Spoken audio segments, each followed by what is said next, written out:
Hey everyone, you're listening to the official podcast of 4playernetwork.com. Check us out at that address for everything you need to know about our community, monthly giveaways, and nightly live streams. You can even support us on Patreon at patreon.com/4player. And last but not least, you can catch the live recordings of these podcasts every single Thursday night on our Twitch channel. We hope to see you there. Enjoy.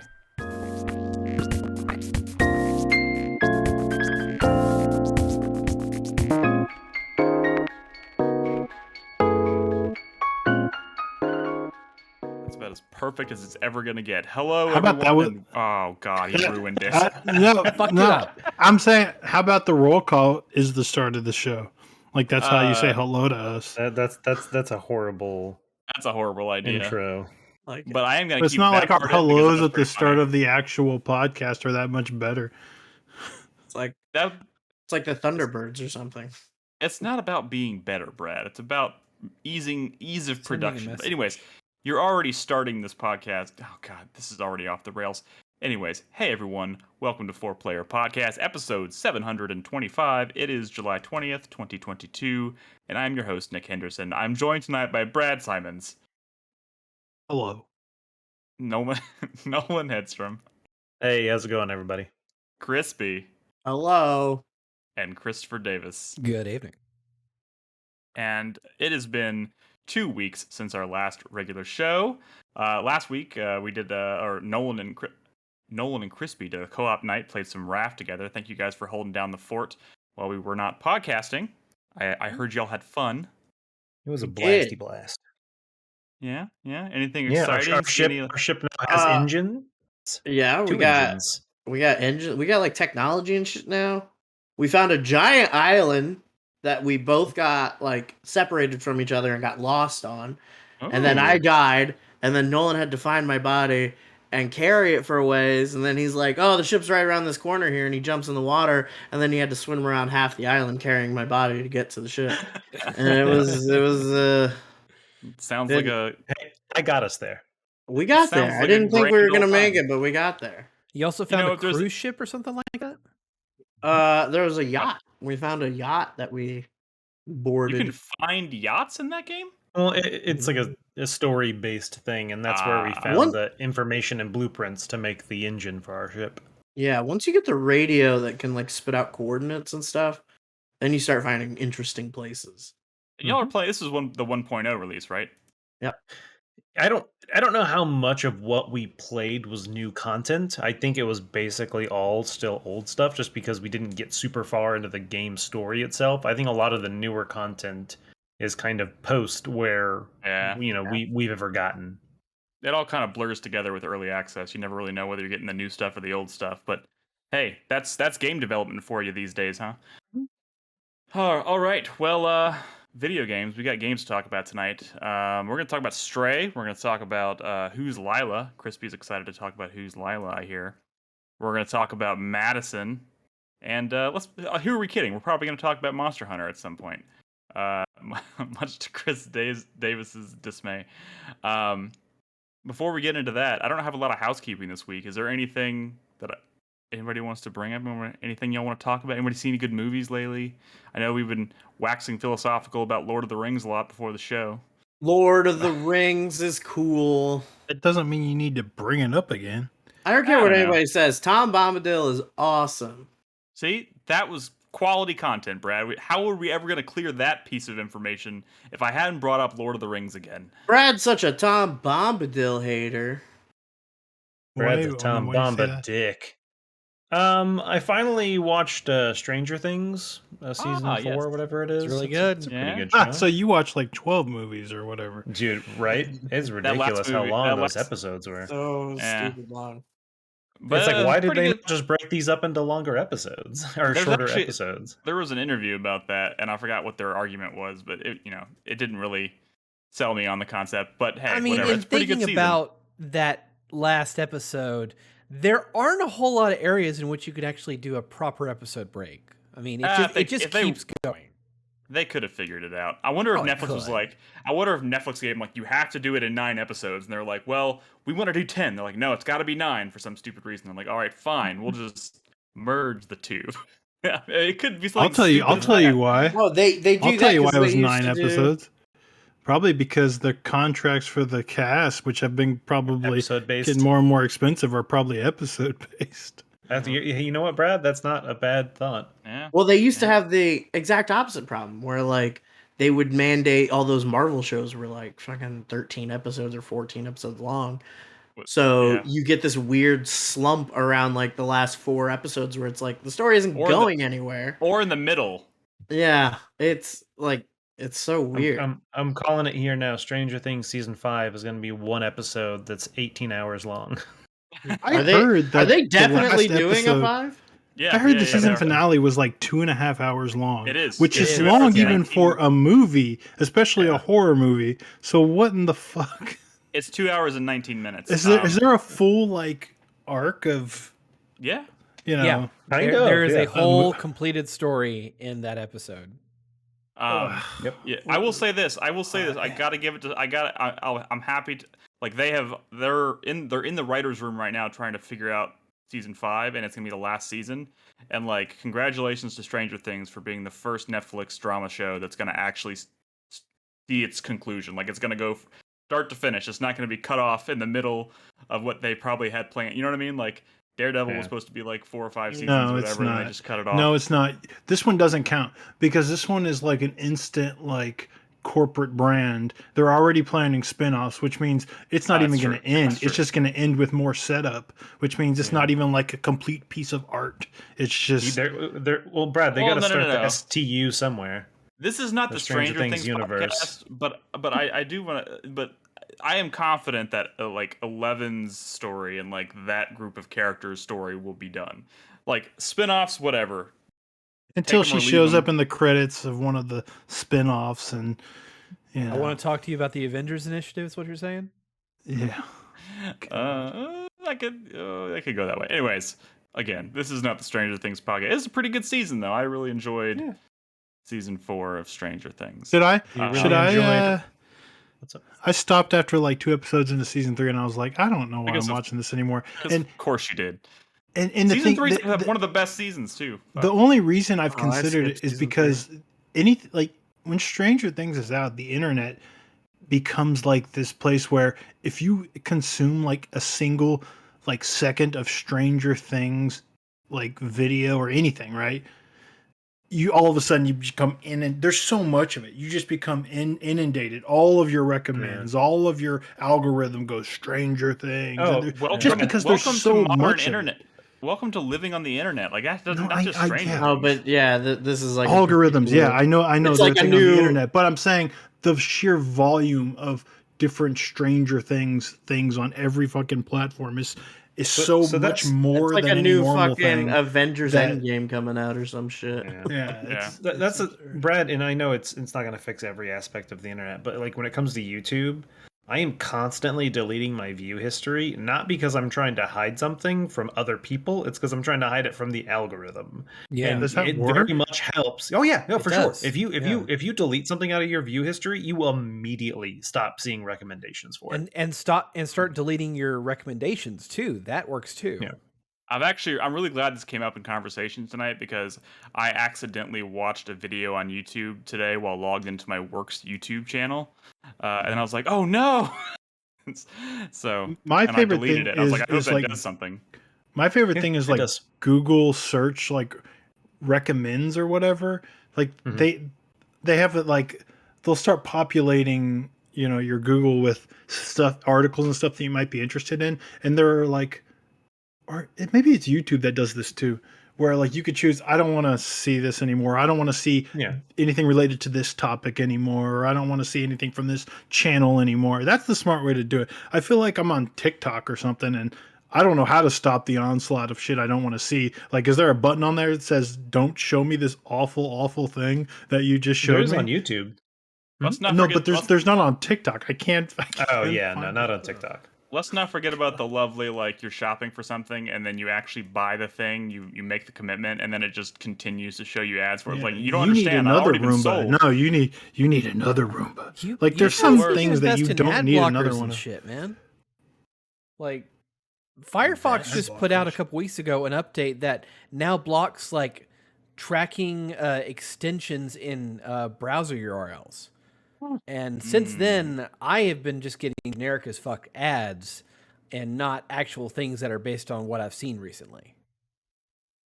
See, first of all, this is not. I mean, I don't care about ads much. We're about to go down a rabbit hole of talking about online advertising. Yeah, ads. Yeah. This is the topic of the show tonight, guys. Fuck video games. We're here to talk about ads.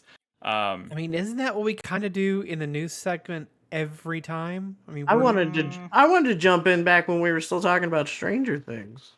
Oh, jump in by all means. Like to talk about Stranger Things. No, I don't want to talk about Stranger Things. All I wanted to say was I don't give a shit about Stranger Things, but the new season did encourage Wizards to put out some free Vecna related content, which was kind of cool. So really, yeah, they released a new updated 5th edition stat block for Vecna as an archlich, not as a god, but and I think they even released like an adventure to go with it. So I mean, that's cool. Free stuff. That is smart. Cool.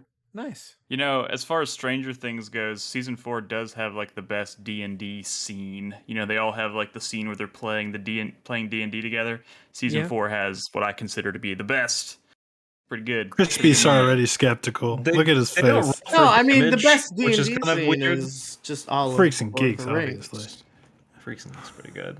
I don't want to watch people play D&D. I just want to see what they're imagining, right? So, Lord of the Rings is the best D&D movie. Like, that's the best. I'll be saying, but the scene that I'm talking about in season 4 is like, I was like, oh man, if anything ever made me want to play D&D, I feel like scene did it better than anything. Like from the first episode? I think it's like the first or second. I don't remember which one. Where they get that girl from the previous season to come play with them. Her name is Erica. Yeah. I didn't watch season 3. I don't know. Whatever. This is not the Stranger Things podcast. God damn it. Let's talk about video games. I mean, it could be a Stranger Things podcast. So the Stranger Things video game I've been playing recently. You have not. Nolan, you lie. You lie. It's been 2 weeks. No, it was called. What was that? Oh, what was that fucking game that was totally catching on those vibes? It was like Stories Untold. Remember that? Oh yeah. Where like the intro to every episode was just like the Stranger Things intro. Yeah. That game was actually recommended to me. That was a great game. Do not like the ending. Like I think the ending really fucks it up. But that really makes me want to play it. Damn, I think I have that in my library too. Anyways, neither here nor there. Hey guys, welcome to the show. We're here to talk about video games. If you couldn't tell, you know what? Why don't we start things out, Brad? What you doing? Freaking me out. I mean, playing Monster Hunter. Good. Yeah, I'm playing Monster Hunter. The cat game came out yesterday. Stray. Who here's playing the cat? Who here's playing the cat? We call it the cat game. I'm playing the cat game. Brad's playing the cat game. Of all people, Chris Davis is not.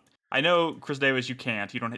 It's financial issues. You ran out of budget for the month. Gaming. My fun budget was demolished, so that's why the only thing I'm playing right now is Into the Breach and stuff I've never played before. So the irony, though, is because you budget, you probably could have just bought it and you would have been fine, right? It's more the people who don't budget who probably can't afford the cat game. Well, $30 versus having to spend $1,200 is a significant difference to your budget. So, well, I wish listed it because it looks fun, but everyone's saying it's kind of thin. Okay. It's kind of shallow. Let's talk about the cat game right now. It's called Stray. It's all vibes, no steak. The cat game to be. I don't know. Well, we had this conversation a little bit yesterday. This is one of those things where it was kind of hard to tell prior to release because I was like, I don't really know what I expect.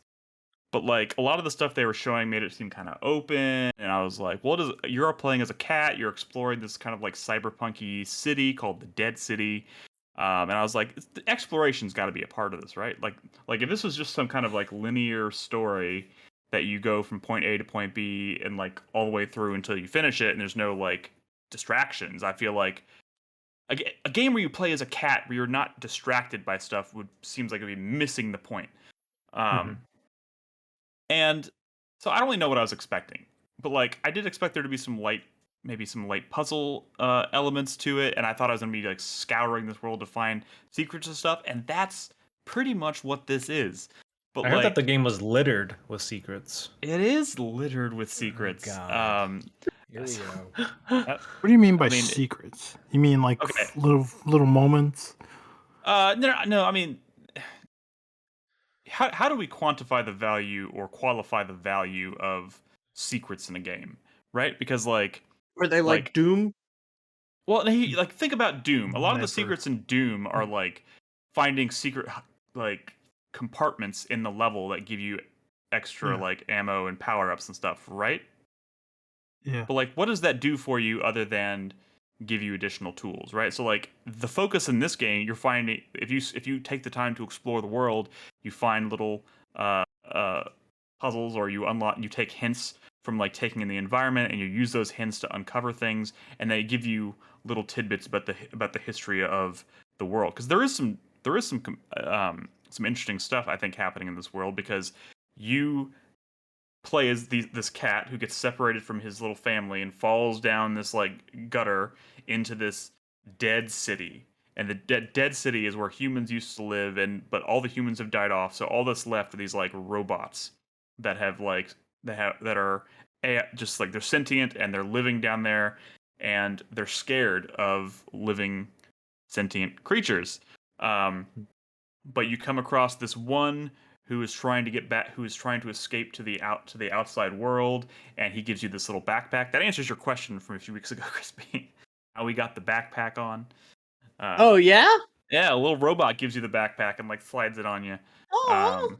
Yeah, And so, slide it on you. It just like technologically appears on you. Yeah, this is one of those games where it's like you collect things and they kind of like material. But the funny thing is when he puts the backpack on him, it does the thing that cats do when you try to put like clothes on them and they're very uncomfortable. So the cat's like doesn't know how to move and is like for like the first couple minutes is like walking around and like blinking around like someone's put a weight on his back because he just there's lots and lots of cat stuff like that. If you like cat stuff, if you like cats, you'll probably find lots of things to like in this game, because a lot of the little one-off little moments and animations and little things that can happen are cat things you typically appeals to a cat audience. You can stick your head definitely. in like paper bags, and then so it's stuck on his head, and then all of a sudden fucks up your controls are fucked up, so you're like running into walls and stuff until you can like shake it off. Like and like a lot of the mechanics, they're not even mechanics. Like there's like little things. Like if you walk onto like a rug, you can like press the button and he'll arch his back and start like scratching into the rug, and it does nothing. It does absolutely. He doesn't scratch. Nothing. He does the knead. Yeah, he's making kneading biscuits. thing or whatever. Yeah, making biscuits. But like it does absolutely nothing for you as a player. It's just like, oh, that's nice. But it's like for you the can weird do it everywhere. Cat people. You walk up positively adorable. That's two. You get one more. Keep them coming, Nolan. Don't listen to Chris Davis. As many as you can get. But hey, like these jokes are perfect. Okay, that's it for 4Player Podcast. Thanks for showing up, guys. Good night. We'll see you next week. Nolan, if you can remember to do that at the close out of the show, I was like saying, you can meow anytime you want. There's a meow button. And there's a meow button. Yeah. But like so many of these things don't serve a purpose. It's like mechanically speaking, it's very shallow because all you're doing is like you walk up to, you can see like ledges, and if you're within kind of the appropriate height, you can jump to that ledge. And obviously it's a cat, so his balance is like super good, so you can walk along little pipes, and you can fall, pretty long distances, land on your feet, that kind of stuff. All the platforming is kind of like auto, like you just look for the prompt as it appears, and it's more about kind of finding the path up to what you're trying to get to.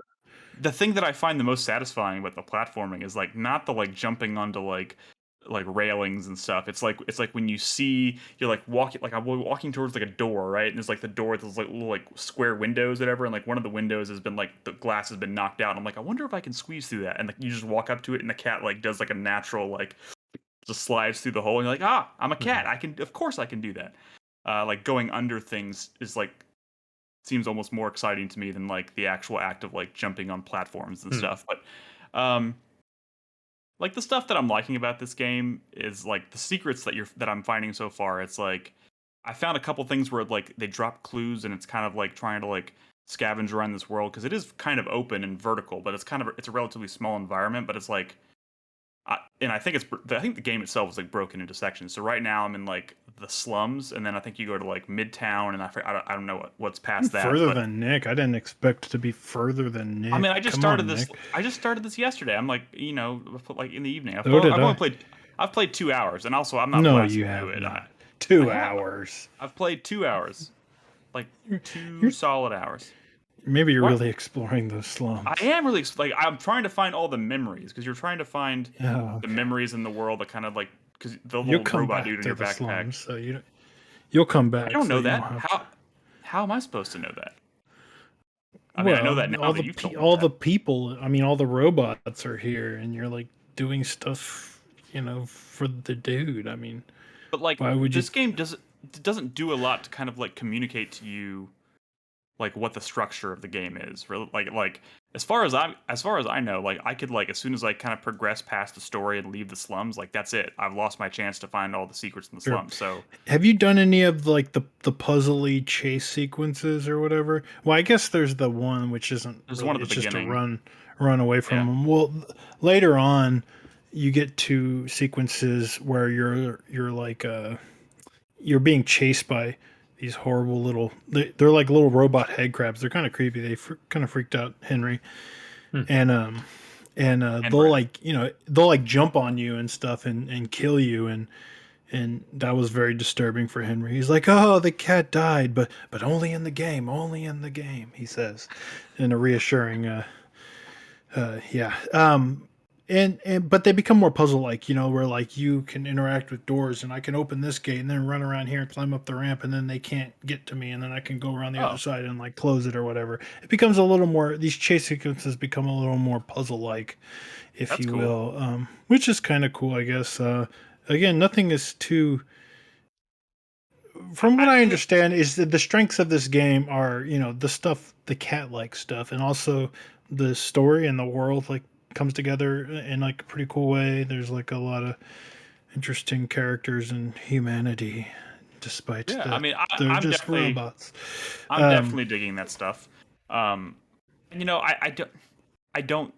I'm sold on this game, even though it's not as like I don't think there's as much of an emphasis on puzzles as I was kind of expecting going into it. No. But like some of the puzzles that I have done are pretty interesting, and actually finding your way around, because like one of the first things I tell you to do is like, well, you should go talk to this guy. He lives in this like building what's way up at the top of the slums. So it's kind of like, how can I get up there? So really, as a cat, you just kind of have to start trying to think like, okay, what can I jump up to, and how can I like bridge the gap from here to there? And like that is kind of a joy in the game, and like you move around with such kind of like fluidity that like traversing the world is I'm enjoying quite a bit. But there's been a few puzzles where it's like a little more to the platforming mechanics. Sure. I mean, I get why they didn't do that, but it is also just like very chill. Like this game is so relaxing to play, but like I preferred the first like half hour before you get the robot friend and backpack, because then you just start talking to a lot of people, and I kind of just liked the part where I was just a cat doing cat stuff and not talking to anyone because I was a cat. And now my robot talks to everybody, and it's all like, all right. And there's also a lot of these things now where it's like you talk to somebody, you do something for them, they give you an item, and then you're like, okay, who can I give this item to? And it's kind of like you daisy chain these like item deliveries together until you finally get to a kind of like a secret, or they give you some additional memory or something. So it's kind of like doing your due diligence to kind of like help everybody in the world, which is kind of nice. And it's like figuring out the puzzle of like, okay, I took this person some thread and they sewed a poncho for me. Now who can I give the poncho to? And then you kind of have to like figure out like, who in this world acts like they could use a poncho, and what would they use the poncho for? So you have to like scour the world to find that. And you just kind of keep going down that line until eventually you unlock more story and progress. But like at its core, this game is just like really chill, fun to control, looks nice. It has one of the best. Has one of the best soundtracks of the year. I think this is going to be kind of a no-brainer when I was about to ask about that. Dude, Henry was vibing. He just started like I go into a house like looking for shit, and he just starts throwing bows, man. He was getting into it, and he's like, "Dude, go back into the house. I want to listen to that looking for shit music again." Yeah, it was. And you can find sheets of music and give it to this like musician on the side of the road, and he's like sitting here and he'll like strum these like really catchy tunes for you, so it kind of gives like, oh man, I want to find all these music sheets, which I did. Got the Chivo for it. I don't know. This game's pretty cool, guys. Maybe you have played 2 hours. I have, man. This can be one of those games where like, everybody says this game is like 5 hours, but I played it for 12 hours. I don't understand what people are saying. The classic Nick. That's not a con. I played it for 12 hours. I don't know where this is coming from, Brad, but that's pretty funny. I don't. Nick is underwater? Like what? Oh man! Or is Nick turned into Richard Nixon? Of course, this is. I'm sitting here trying to recommend this game. Brad's like, it's okay, but I also get the feeling that Brad just doesn't like cats very much. So it's kind of like, why do you say that? I grew up with cats. You strike me as the non-cat person. Am I wrong? I mean, that's just because as long as you've known me, I have not had a cat. That's probably why you think that. But like, I mentioned I grew up with cats. Knock things off of countertops just for the hell of it. Like, and they do it in the asshole cat way, right? Where they're like, they take their paw and they're like, and then they knock the shit off. Which is frustrating when you're trying to do a puzzle and they're just taking forever. But like as an example of like how some of the puzzles in this game work, it's like I found this guy who's like tossing these like white, he's like cans of like white paint. He's like tossing them to his friend across the alley or whatever, and you can like. And, like, it doesn't give you any prompt to do this, really, but I like, kind of walked up to him, and you hit the meow button, and it, like, startles him, and he, like, drops the thing of paint, and the paint falls down into the alley and, like, hits the floor, makes this big mess, and then this dude comes out of his house and, like, starts trying to clean the paint, and when he comes out of the door, now you can get into his house. And you stab because he... Yeah, exactly. You can assassinate him as the cat, Nolan. But, like, that's the kind of shit that I'm talking... Like, the game doesn't really... try to cue you into that or like hint to you or like do this to like progress, which is really refreshing and nice. So like it's really simple progression, but like pretty satisfying, I think. Remember in like Morrowind when you could like go into someone's house and like kill them, and if no one really noticed, it was just like your house now. And then like the later Elder Scrolls games, it was just like, hey, what are you doing in here? And you're like, how did he know I was in here? This is stupid. They ruined it. Sorry. All right. And on that note, that's Stray. This game seems neat, but I think there was like this hype that built around it because people were memeing because it was a cat and because the graphics were nice. But it's still. How much is this game? It's $30, but I got it. It's 10% off on Steam right now. It's like $27. Yeah, no. $30 is fine. But like this is it, guys. This is the first game. It's a first party. It's like a Sony property that's been pimped on PS5 for so long, whatever. And like I took the plunge and bought it on Steam just so I could play it on my Steam Deck.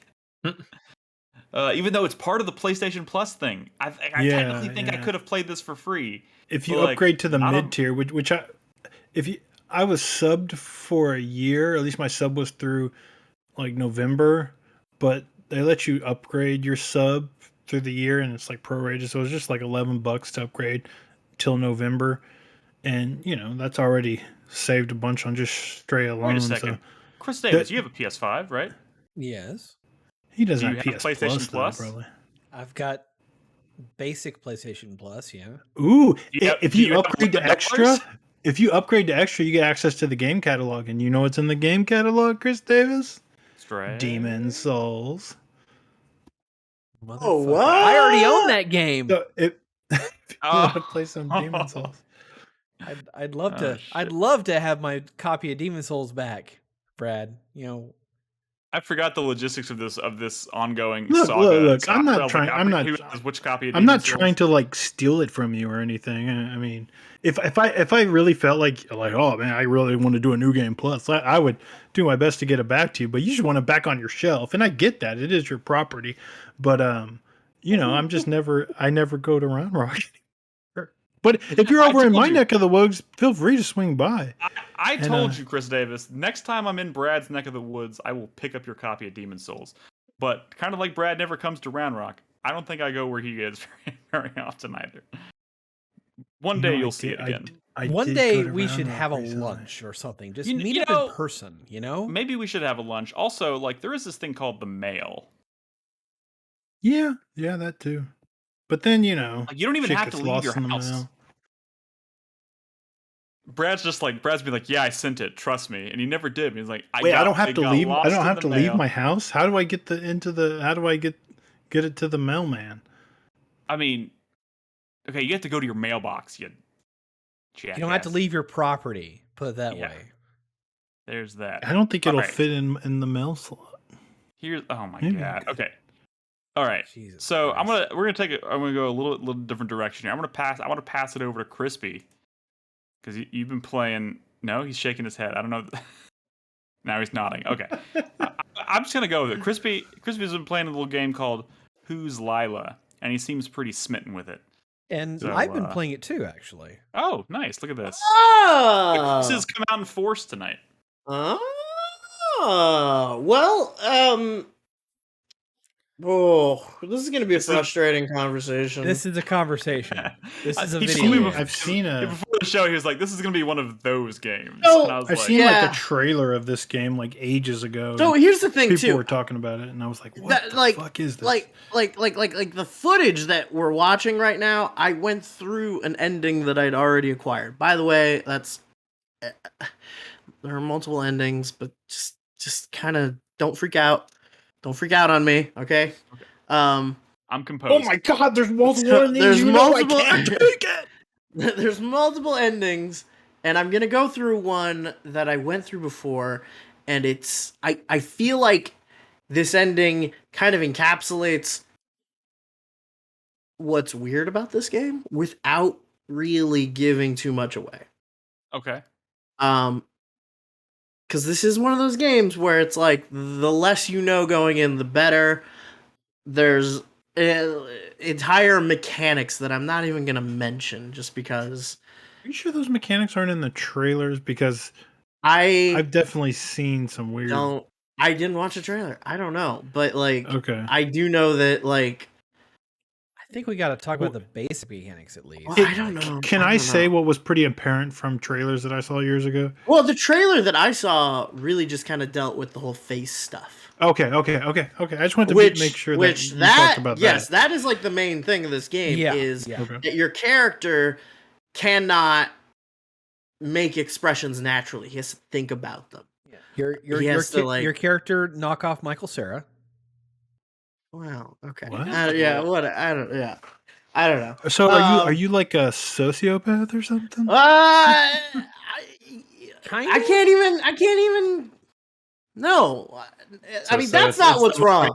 It's the Mario 64 start screen. That's not necessarily. Yeah. It is kind of like that, but that is like gameplay. So that like the way that the game's description, like if you look it up on Steam, you read the description, the game describes itself as a reverse detective story, or like an reverse detective story, I think.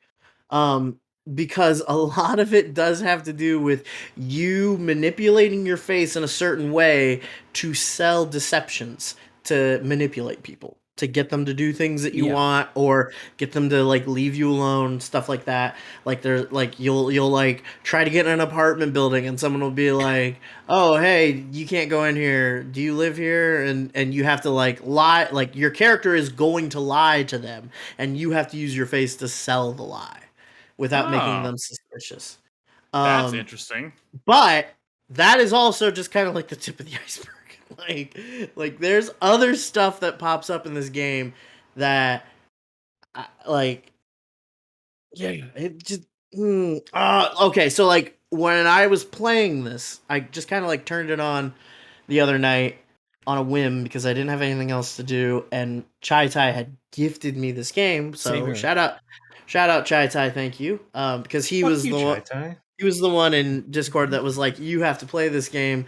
This is like the closest thing to a Lynchian film I've ever seen as a video game. And to be fair, that's a fair description. I think that kind of gets you in the ballpark of what's going on here.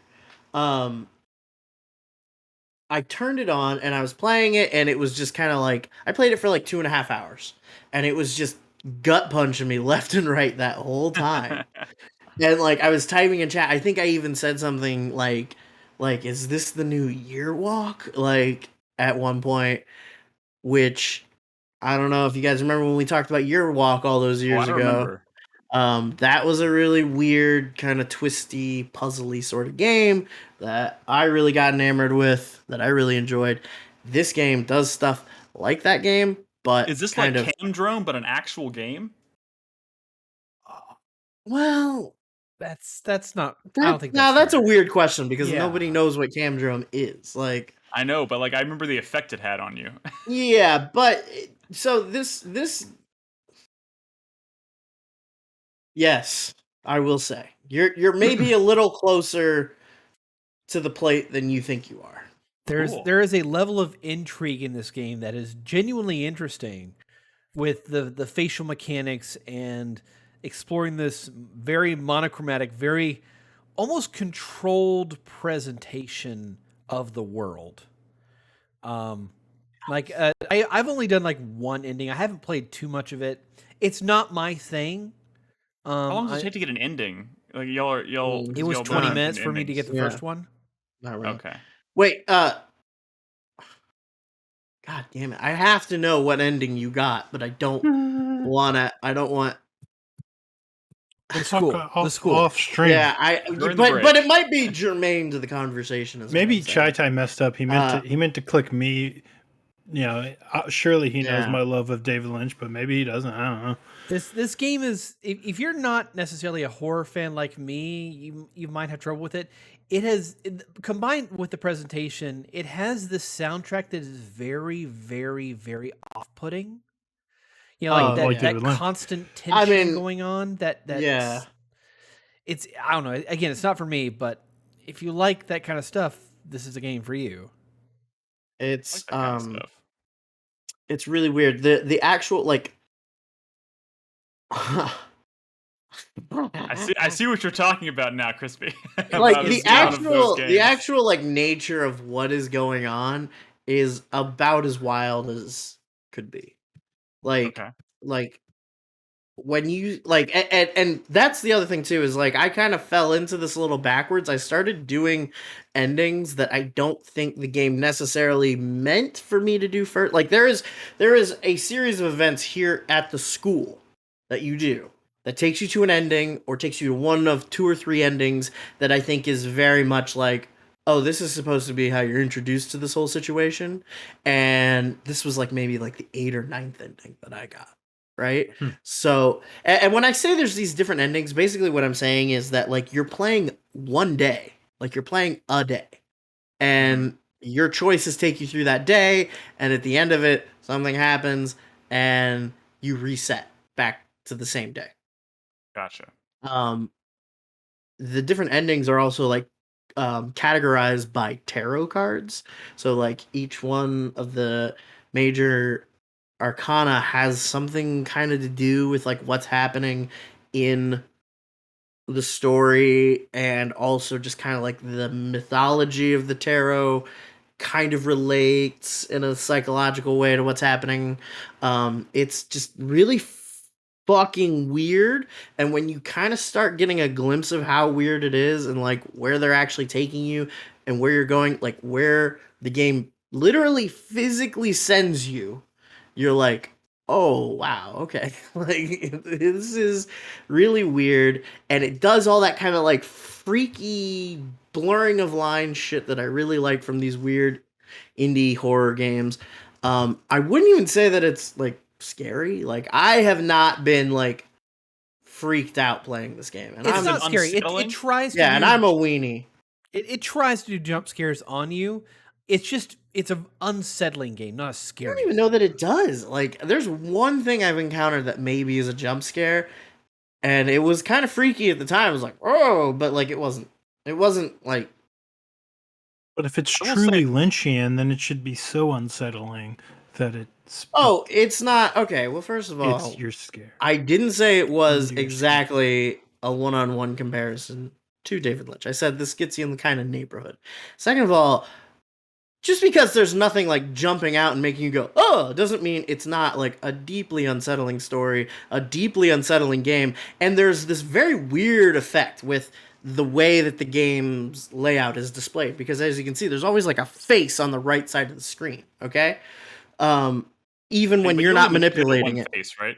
Yeah, you only manipulate yours. You are the boy, the guy. Yeah. This game exists because of that. And you don't even manipulate every once in a while. But there is this like weird thing with like these low poly faces where the action is going on over here on the left, so the face is in your peripheral vision on the right, and there is an actual psychological effect. I can't remember what it's called, but it's kind of there's like an old like kind of Bloody Mary type game that they used to tell you to play that kind of capitalizes on this, where if you see faces in your peripheral vision and you don't focus on them, your brain starts to distort them and they look really fucking weird. So like the faces in this game already look weird, and the way they model expressions is very weird because every face is built the same way as the player face. So like if you're talking to somebody and they give you a disgusted look, it's that same kind of like somebody fucked with their face to make it that way kind of look. And when you're looking at that in your peripheral vision while something weird is happening on the main screen here, it is like fucking weird. You keep looking over being like, oh, what the fuck? And it's just like a face, but like, oh, I don't even. I was watching you manipulate the face to like make him kind of like smile, and like because there's no natural way to do that, right? Like you move the corners of their mouth up, and it suddenly looks like one of those like monsters you would see in like a movie or something, where it's like their face is permanently stuck in this like horrifying. Dude, smile. Have you seen Inland Empire? No, I haven't actually. Yeah, it's that kind of effect. And it is like I said, nothing about this game is like scary. Nothing is like, oh my god, I'm afraid. But like the whole tone, the whole like minute to minute is very like unsettling. And as far as getting under your skin, I would say this game does that excellently, like brilliantly. This sounds pretty cool. There are effects and there are things going on in other aspects of the game, which I said I wouldn't talk about, that are equally unsettling. That are like that are just like, yeah. I don't want to talk too much more about this. I will say, speaking of Year Walk, though, this particular puzzle that you're watching me do right now is just like that one puzzle in Year Walk where you have to like listen to figure out which way you're going. This is what this is. I got, by the way. This is like you go into a boiler room and the janitor who's sitting there is like, oh, it's easy to get lost in there, but just listen to the music of the machines. You can hear it's cosmic song calling to you. So you have to like listen for like saxophones and horns to play these like clarion melodies to figure out which way you're going. It is absolutely fucking bonkers. I still have flashbacks to like Year Walk, because the thing that ended up making me put that game down, and I regret it so much,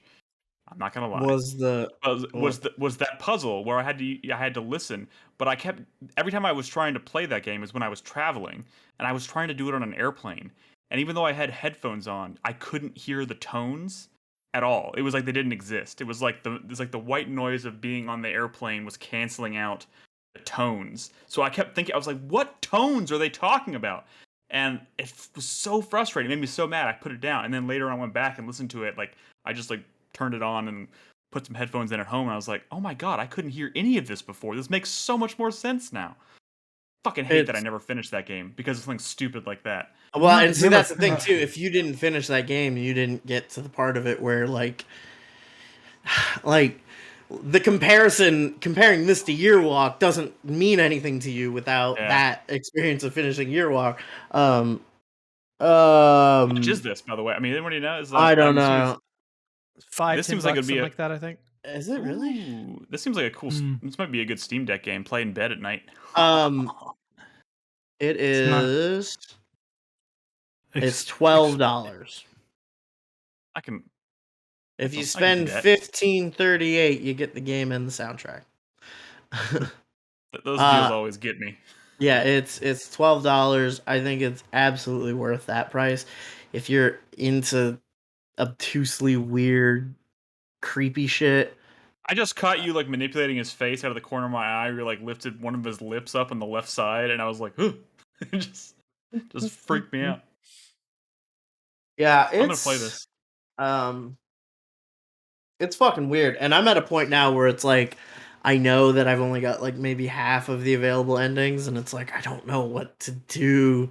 Like I don't know, like it's starting to get really weird and bad. Like that's not true. I do know what the next thing I need to do is, but I can't tell you because getting there is Right. bizarre. Is really bizarre.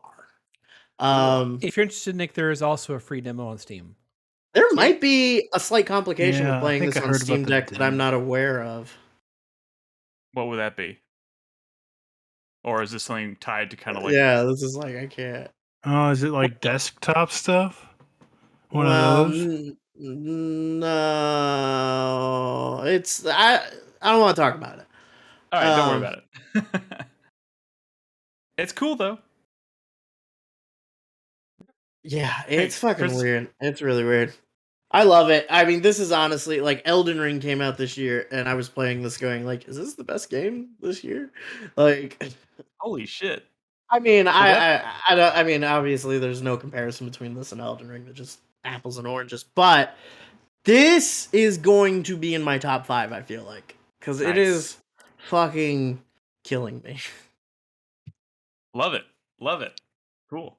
And this, this also strikes me as like, if anybody has listened to our show and heard us talk about like other like kind of obtuse indie game, and not this doesn't seem that obtuse now because I think like Return of the Oberdin is a game like just kind of the visual style. It's not obviously not the same, but like kind of in the same ballpark is just kind of like the way. Did kind of look like this. Yeah.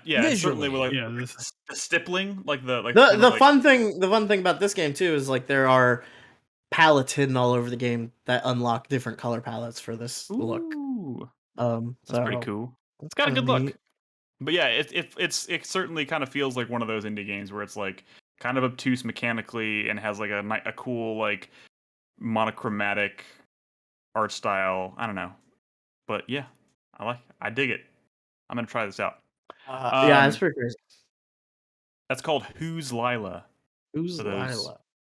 who've already Whose forgotten. Lila is it anyway? Am I right? Who's Lila? Ah, dang it, Nolan. All right, I have a game to talk about. This is something that's very up my alley. I've been playing MADiSON, which I've been playing Who's on the stream. MADiSON? MADiSON is goddamn no. This is one of those games. They're kind of the reason I want to talk about this because this is definitely one of those games up there with like Visage. And this, if you remember, you talking about Visage last year or the year before, I can't remember. It all blurs together now. But it's very much one of those games that is born from. you It's a said subgenre. it, Nick. What? Oh, never mind. Go ahead. It's a subgenre of horror that I call it a subgenre now because there are so many of them that are like they're like photorealistic horror. It's born from the like PT, right? PT came out and did this thing. It was really unique. It never kind of got fleshed out into a full blown game. It's a hallway exploration horror game. I calling it a hallway exploration game, I think is selling it short. But like the subgenre, when I call it a subgenre of horror, I say it's because it's usually based around exploring a house. You're almost always in a situation where the photorealistic house. It's photorealistic. It's like super. There's a lot of emphasis on like really creepy auditory cues and puzzle solving, and you're usually trying to escape a house. And I realized this because I played Visage. I love that game. Made it my top 10 that year, and it was just obviously one of the coolest. It's just like anybody who played PT and was like heartbroken that never became like a full thing. Like these games are definitely capitalizing on it, and this is not even the only one coming out this year. There's like 2 others that I'm looking forward to that are coming out in the coming months, and I'm gonna play all of them because I do find them to be really they're up my alley anyways, and I think I finally kind of realized why. Because Chris Davis's instinct was to call it like a hallway exploration game, which I could call it a booty pie game. That was more of a joke than actual description. Sure. But I mean, I think it's fair. I mean, especially if you don't necessarily sit down to play them through and kind of see what they're all about. But like the thing that I think I like about these games is because I think they're maybe the closest approximation to like an escape room, like the escape room craze. in video game form, because literally the entire game is built around navigating, like memorizing layouts, navigating a house, finding clues, piecing those clues together, and like figuring out the way to like the order of operations to go about to get you from point A to point B being the end of the game. But what's cool about them is because they are horror games and they're photorealistic, is that they are, while you're going about doing these things you would normally be doing in like an escape room type situation, they're unsettling. They're hitting you with these like horribly unsettling, terrifying scenarios. You know, you're usually traversing very dark environments. There's some of the creepiest shit you could possibly imagine lurking around every corner. Both this and Visage, well, the entire game wasn't built around this mechanic, but Visage had a mechanic where you had a camera that you were taking pictures with, and you would use the flash as kind of like a way to see in front of you. This game is kind of more built around that. The entire game is kind of built around that camera mechanic, but it's a Polaroid camera, so you take the picture and then you have to shake it to get it to develop, and you store those photos and use them as like clues to remind you of where you need to go to like piece things together. But like the story of the game is like this well, I'm still trying to piece it all together, but like the kid is like locked in the house, and his grandfather found this like camera and took it home, and it turns out it was possessed by a demon, and that demon is now latched onto you and is trying to steal your body. I think it already did that to two people before you, your grandmother and Madison Hale, who was who turns out to, everyone called her a serial killer, but she was really just someone possessed by a demon, and she ended up like murdering a bunch of people for this ritual to like bring this demon into the earth, whatever.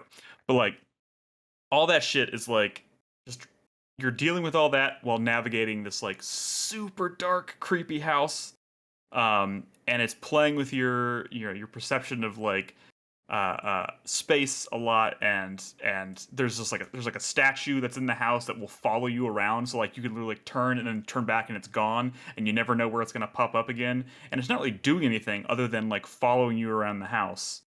And there's just like all kinds of creepy shit like that going on. But the reason I wanted to bring it up and talk about it was primarily just because I think a lot of people drop these games, or they kind of dismiss them as like PewDiePie fodder. Brad does it all the time. But like there is a game underneath it all that I think is really compelling, especially if you're into horror. And if you like escape rooms and you can handle like the really creepy shit, I think these games are really worth it. But one of the things I do wish that these games would kind of push the boundaries a little bit more, because there was one component of this game that I came across the other night while I was streaming, where it's like there was a secret item, a secret cassette tape you could find underneath the floorboards in this house. It has nothing to do with like the larger, like you don't need to find it in order to progress the game. But like there's a piece of tape on it that says "Do not listen to this," and I was like, okay, well I'm gonna listen to it. And like you listen to it, and it's like a recording of the character's grandmother, and she's talking about how this creature named Blue Knees, and she's like, it's real, and she's basically implying that like if you're listening to this, you've invited it kind of into your world or whatever. And I was like, I wish games would do some like really dynamic shit where like if you don't listen to this tape, you'd never experience that kind of thing. But like if you listen to it, you've literally invited it into your game. But like I don't think that's what's happening here. I think that character is going to be there no matter what. What you have found is really just an Easter egg, and I wish more games, especially in this genre of game, would like kind of push the boundaries and make you like tempt you with shit like that, and then punish you for actually like doing it, because that would have been one of the coolest things I've ever seen in a horror game. But they don't quite go that far. I feel like these sorts of games existed. I say PewDiePie game, right? These sorts of games, he was playing horror games before PT came out, right? And these sorts of games existed. I think it wasn't until PT that these indie devs became obsessed with like the photorealistic graphics. Like, dude, this is what's gonna sell. They want it to look like a real house or whatever. And then I don't even know if that's necessarily those graphics started to become.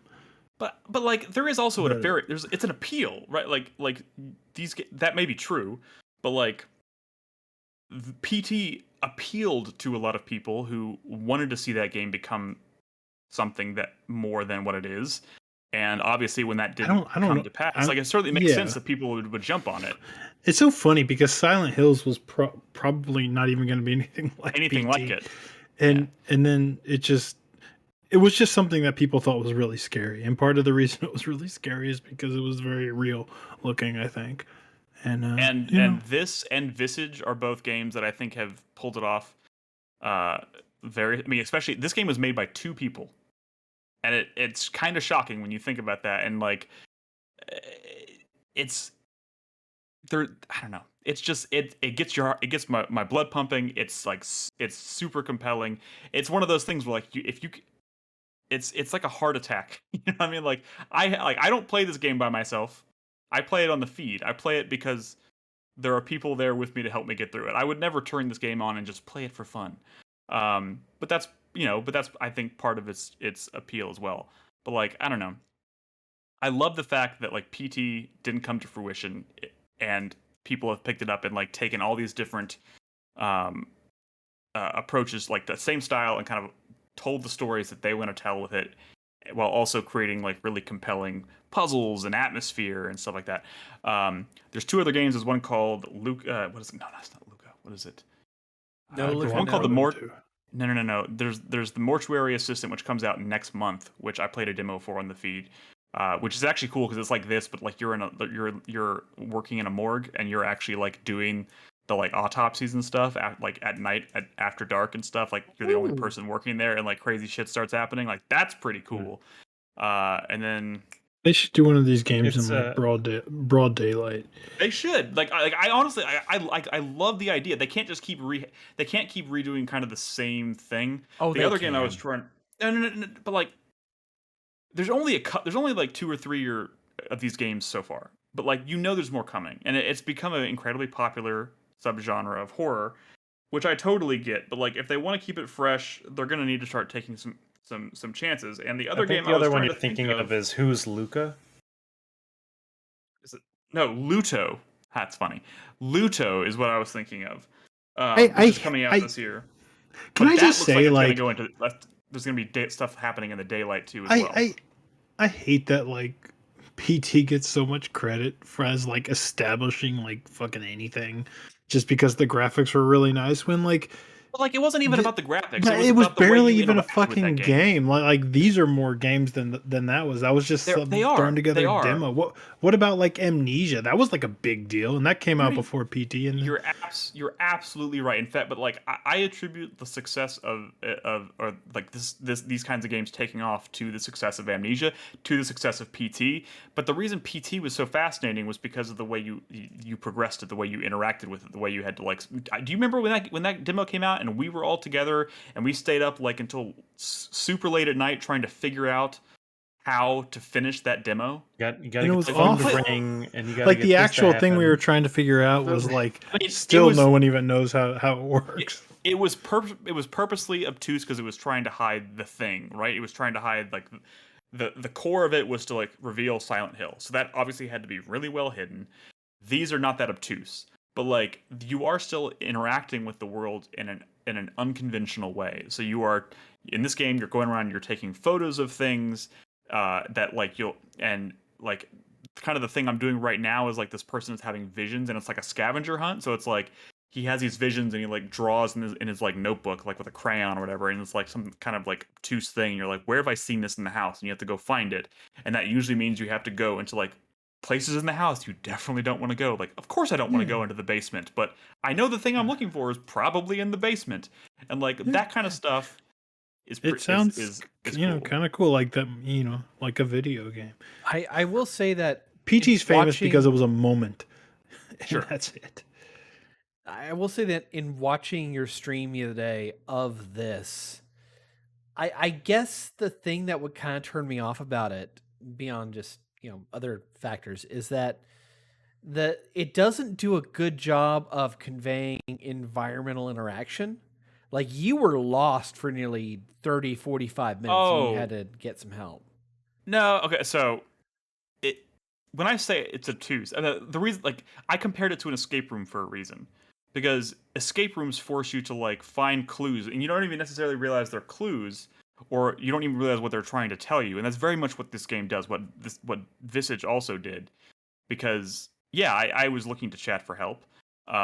But like it's like you go into an escape room, you usually go in with a group of friends, like 3 or 4 people, and like you're trying to put your brains together to try and figure out how to do this thing, and that's very much what these games do, what they capitalize on. It's I would say it's about, especially, I mean, I don't know, I've not played Who's Madison anyway, but I think especially when it comes to escape rooms, it's not necessarily about you knowing how to do it. It's the problem is when you're trying to solve a puzzle, you get one track mind.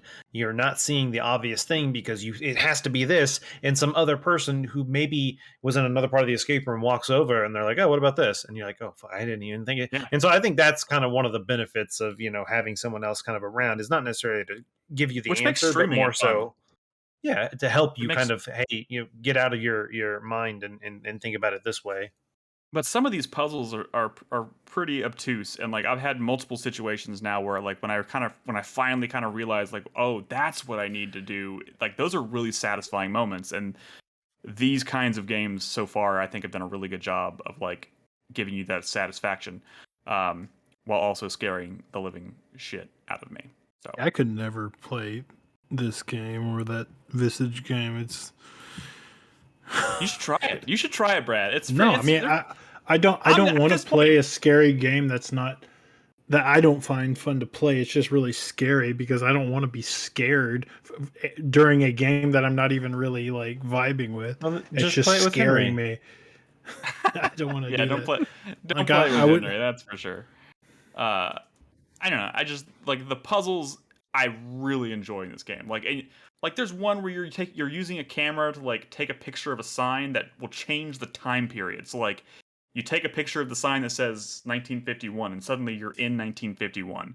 And there's another one that's like 1987. So you have to take a picture of that and you transport, and you have to bounce back and forth between these time periods to like find these puzzle pieces and like how they all fit together, while also like like you associate different things with the different time periods that are like freaky as shit. So it's like, oh no, that thing that I need is in like 1987, but I don't go to 1987. Like that's just such a cool feeling, and it's kind of one of those things that could only exist in video games. So it's like that's kind of why I've really latched onto these games, and I just love the escape room aspect. It's so cool, like just figuring out how to like finding these. Brad hates like Silent Hill puzzles, but this game is like Silent Hill puzzles the game. So that's not going to sell it to him, but whatever. I dig them. This game's called MADiSON. Check it out. Check it out. I would like pay good money to watch Brad play this though. I'm sure people that watch our show. It's not my sort of game. Fine. Well, it is mine. So if you like those kind of games, it's called MADiSON. Check it out. All right. Before we cut to break, does anybody want to squeeze any Monster Hunter updates in, or should I do that when we come back? I mean, I wasn't even planning on talk. I mean, I guess I can talk Monster Hunter because there is new news today, so we can. Oh.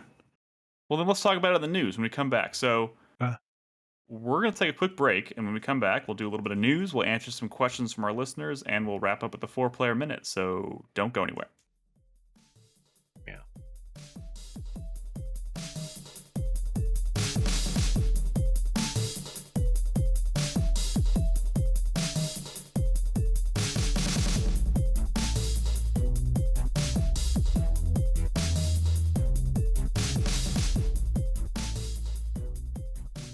Back. Talk about more video games. Brad, I don't know. Yeah. I don't know what I'm doing. I don't know. This is. It's been 2 weeks. I've forgotten how to podcast. I don't know what I'm doing. Yes. Do you have anything you want to add this week? We talked about Monster Hunter Rise Sunbreak 2 weeks ago. Anything you want to add? About Sunbreak? Well, yeah. That's what I've been playing a lot of course. I too have been playing a lot of it. I still am like. You've been playing? I thought we lost you. You messing with around with the Switch Axe? Yeah, I've been using Switch Axe a lot. It looked like you lost me for a bit because I was invisible on Steam for a hot second and I forgot to turn it back on. Oh, I just didn't really see you in that channel or anything. I mean, I just didn't. Oh yeah, I don't go to that nerd channel. I'm just kidding. I mean, you can get some like pickup games there. I mean. I know. Probably. No, I'm master rank 3. Oh, okay. When you hit 4, it finally starts getting exciting. It's a pretty slow start there.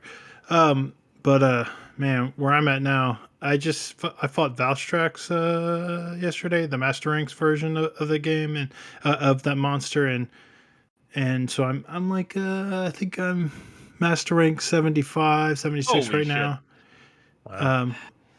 And man, the game gets tough. I started running like a bunch of defensive shit to stay alive because anomaly monsters hit really hard, and I started running divine blessing and defense up and stuff. Even fortify. Which did you ever craft that fortify decoration, Nick? It's like the No. one Wait, job actually, I gave you. yes, I did actually. Okay, yeah.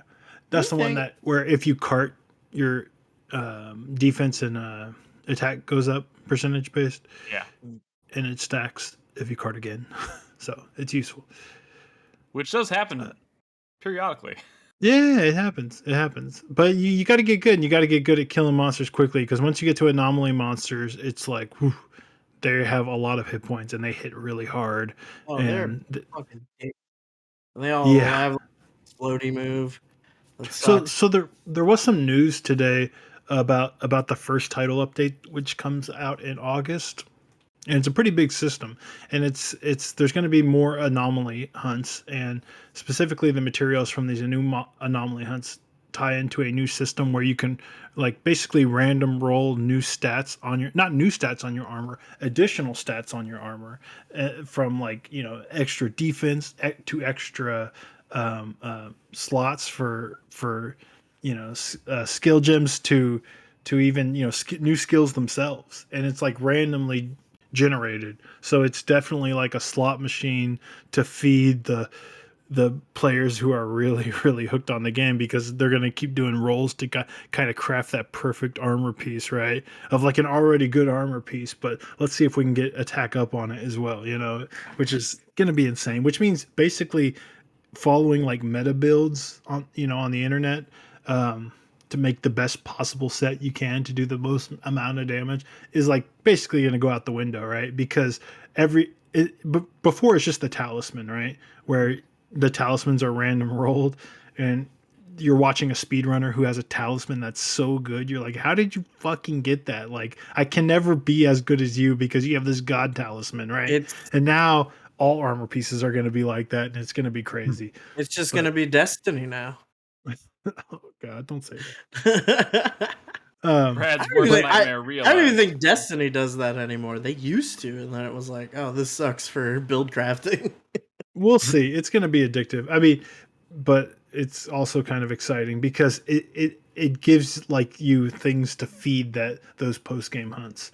So yeah, I don't know. I mean, that's the news. I'm just kind of fucking around with new weapons, realizing that the game is hard enough now to where if I'm using my lance, I'm comfortable, right? That's my weapon I'm good with. That's I'm never afraid when I have my lance and my big ass shield. But some of I've been fucking around with like insect glaive, and man, I'm just getting clapped way too much, and I'm like, fuck this, man. So like if I'm going into a really hard hunt or it's really serious, or if I've carded twice, I usually switch over to my lance. So I'm like, all right, let's finish this fucking hunt. And I've never experienced that in base game. Never experienced that. Not since Iceborne, right? Have I been truly afraid of the thing I was fighting against the ropes? That's cool. I do think the switch axe has definitely kind of become my oh yeah, my it's my a cool weapon of choice. Yeah, I'm enjoying it. It's a nice fluid weapon. I would like to show you some things. You would. No, the switch axe is not that kind of weapon. No one has anything against the switch axe blade. No, it's fine. It's fine if you can't handle greatsword, but the switch axe is a lot of fun. You bitch. I tried that. I tried. I was not very good. Chameleos. Is that a Sunbreak monster, or is that part of the base game? Well, he was post game of the base game, and you never fought him. Okay. But he's a cool monster. He's kind of annoying in this one, actually. They made him tough. I thought I finally found like a new like Sunbreak monster. It turns out just another Well, I mean, base post game. he's new. He's new for you. He's new to me, yeah. But like, Yeah. I didn't need to pay extra money to get Camellia. Yeah, but he's a classic Elder Dragon. You're also going to fight Teostra and Kushala Daora. They're classic Elder Dragons, man. Okay. I mean, I thought it was they're going to it fuck was a you cool up. fight. It was a cool fight. I'm enjoying like kind of the I'm enjoying kind of the vibe of Sunbreak quite a bit. Just like the new music and like the loading, like this is weird things like the loading screen. I like a lot. I don't know. Dude, wait until you get to Malzena though. Like that shit is so cool. It's like fucking Dracula as a dragon. It's so cool. It's cool. And he like teleports around and shit. You're gonna start getting into some really cool hunts for sure. Yeah, for sure. and they're all like, cool, genuinely terrifying. Hey, you know, I was thinking about this earlier, Brad. What do you think? Do you think earlier in the development cycle that anomaly monsters were called something different, like afflicted or like plague or virus? No, they're anomaly hunts, but they're afflicted monsters. They're afflicted monsters. Yeah, but like, I feel like I don't know. I don't know why. I was just playing and I had this thought that like, was there more of like a virus component to this that they like decided to play down at the last minute? We're like, you might actually be you might be thinking of, well, so Gore Magala, I mean, he was the flagship of a previous Monster Hunter. He was Monster Hunter 4U, and his whole mechanic is like the frenzy virus, where he'll infect you with the virus, but if you like aggressively kind of attack him back, you can kind of turn a debuff into a buff, and it's like a really cool mechanic. But his whole thing was was a virus, yeah. And he's in this game, so that mechanic's in this game, but it's not really part of the afflicted mechanic. Oh, I Are was you just saying they're thinking more playing down the because virus because of COVID? Oh, I don't know. Yeah, maybe. I don't know. No. Oh, I like see what you're saying. No, but the anomaly I thing don't was think like those whatever they're called, Well, that like latch onto monsters and give them that kind of like the curios. Yeah, the curios or whatever. Like Monster Hunter Rise, or was it World that got the Resident Evil 2 tie-in content? World, like they both. World, Iceborne. Yeah. So like Iceborne. that's probably stemming from in World you could get the layered armor to be Mr. X or whatever. Ooh, yeah, it looks that's weird. pretty cool. That's pretty cool. All right, you could also be Dante. Just an update. What? It's good. Oh, from Ninja Theory, from the Devil May Cry games. Oh, you could be the real Dante. Aha! All right. There's been other news. There's some news, non-Monster Hunter related news. What do we got? We got who here feels comfortable talking about that Platinum Game stuff that happened yesterday, today? Brad, you're Chris Davis. What? One of y'all were. Well, Chris Davis is the one who thought it was newsworthy. They like hired some exec from Nintendo or some shit to be like a vice president or something, and there's like a whole like, oh, going forward things are gonna be different.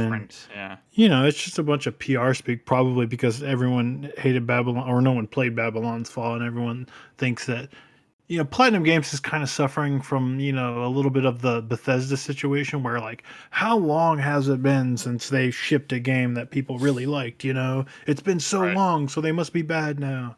That sort of thing. And Babylon's Fall, I guess, was their Fallout 76 or some shit, but I don't even know how much of the company was actually working on that stupid game. I don't know. Kamiya's working on what is Kamiya's game called? He's working on Project GG, which is is a sort of the Super final Sentai game Kaiju in his game. Yeah.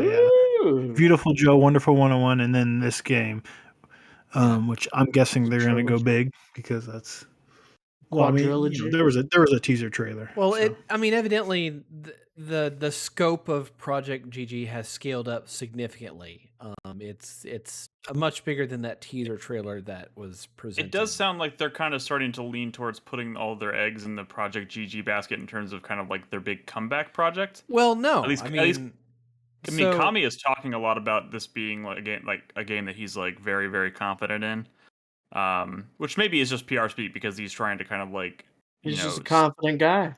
Well, it's also a project he's been wanting to make for a while. Yeah. Yeah, but I mean, this is the kind of speak that like surrounds every project that comes out from anybody. Yeah.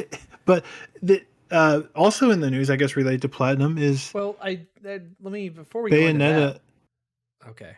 Oh, Bayonetta got a release date, and it's actually in October. And like, I guess that's kind of shocking because until fairly recently, Nobody we thought hadn't it seen the existed game anymore. for forever, and now it's just coming out.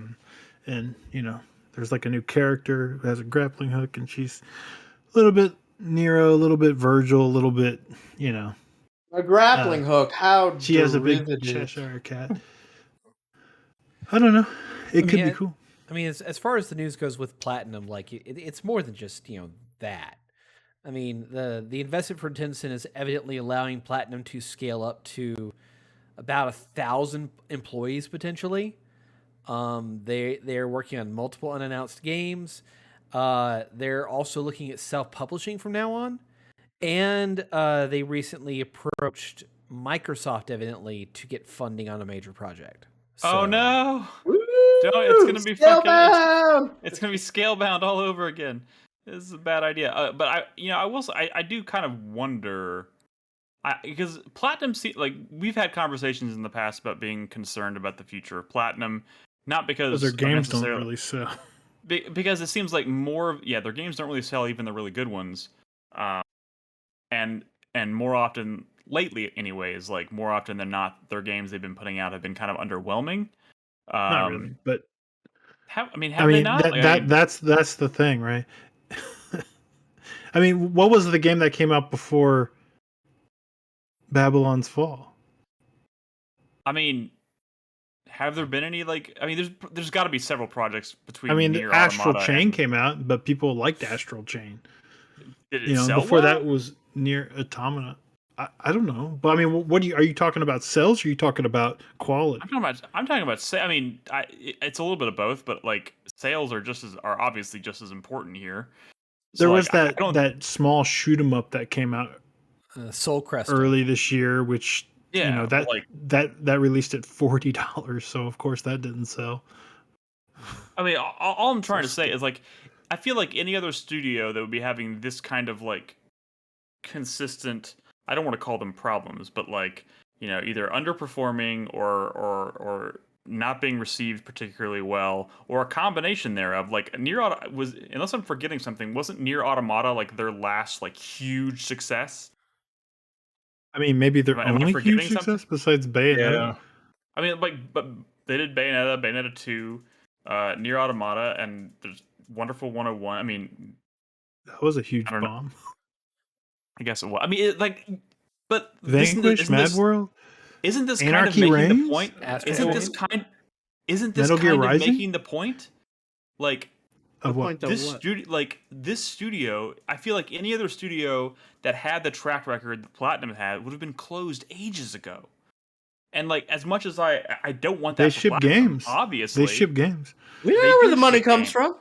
They could be owned by the Yakuza for all we know. They have a bunch of different publishers. They make deals That's because true, Krispy. Because they ship games, they're owned by and they ship games that even if they don't sell really well, people like them, and even when they're making games for like Activision, like Transformers and shit, that was probably on a shoestring budget. A lot of stuff after the game itself as well, merch and stuff like that. That's a very big profit margin there. Yeah, I guess all I'm trying to get at is, hearing this kind of talk about this studio does help in terms of just kind of, for me, it makes me feel better about the future of the company. Like, it kind of tells me that, okay, they're not really in danger. Like, I was kind of nervous after Babylon's Fall. Like, it's like, oh my god, the game had like 13 concurrent players at its highest peak, or something stupid like that. Like, is that like the final, nail in the coffin? But no, this doesn't seem to be it. It seems like they're kind of pivoting and taking a different strategy. So that's good. But my question is, like, going from here, I guess the proof is going to be in the pudding. Like, what do they do to kind of like pull themselves out of this rut? And I'm wondering if Project GG is like, the peak concurrent player wasn't 13; it was 1,166. I was exaggerating, but there was. But you weren't off by that much. But there was a point, like 2 weeks after the release of Babylon's Fall, even though it had like 1,100 concurrent, it eventually got to a point where there was like less than 20 at any given time. Well, you know what I mean? No, it was a huge bomb, a critical bomb as well. I don't think anybody expected that to do anything. I don't think Platinum expected it to do anything either.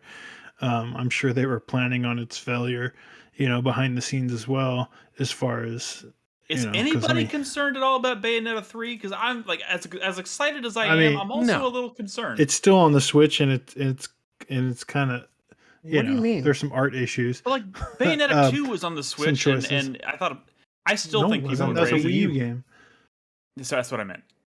I mean, like, here's the thing, Nick. I the don't know. Wii U was Yeah. a console that no one bought. The Switch is a console that like many people bought. I think, assuming that Bayonetta 3 is not like bad or something, I'm sure it's going to do just fine. I mean, the Switch has made a lot of things that probably wouldn't have been successful, or a lot more successful than people were expecting. That Metroid Dread is the best-selling Metroid game, not because it's the best or most ambitious Metroid game, but because it's on the Switch.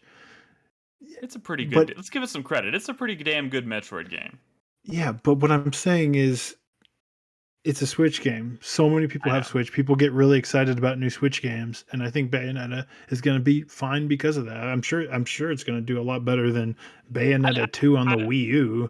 I'm probably secretly concerned that Bayonetta 3 is not going to be very good, and I don't know why I feel that way. But that's because you look at this stuff and Bayonetta. I think you came to the realization that Bayonetta is not really for you.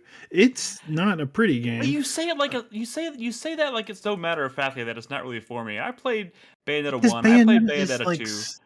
I know. I love those games. Bayonetta is like the epitome of like a game that has excellent mechanics and everything else is just dumb. Well, it's dumb, exactly, Nick. And you know what you don't vibe with? Like, dumb, even when it's very self-aware. Like I didn't play both of those games.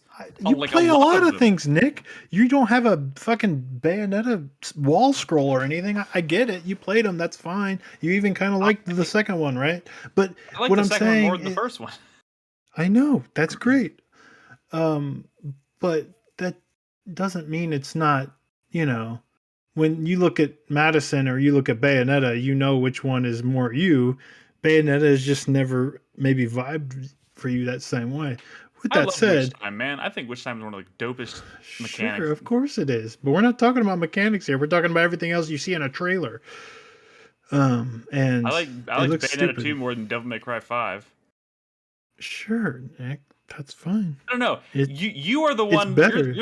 You're the one out here trying to make it seem like I'm not really a big Bayonetta fan. Like, so maybe I don't know. I've considered up until this very moment, until you're trying to convince me otherwise, I have considered myself a major Bayonetta fan, and that's why see, there you go again. Yes, Krispy's over here, like, yes, do it.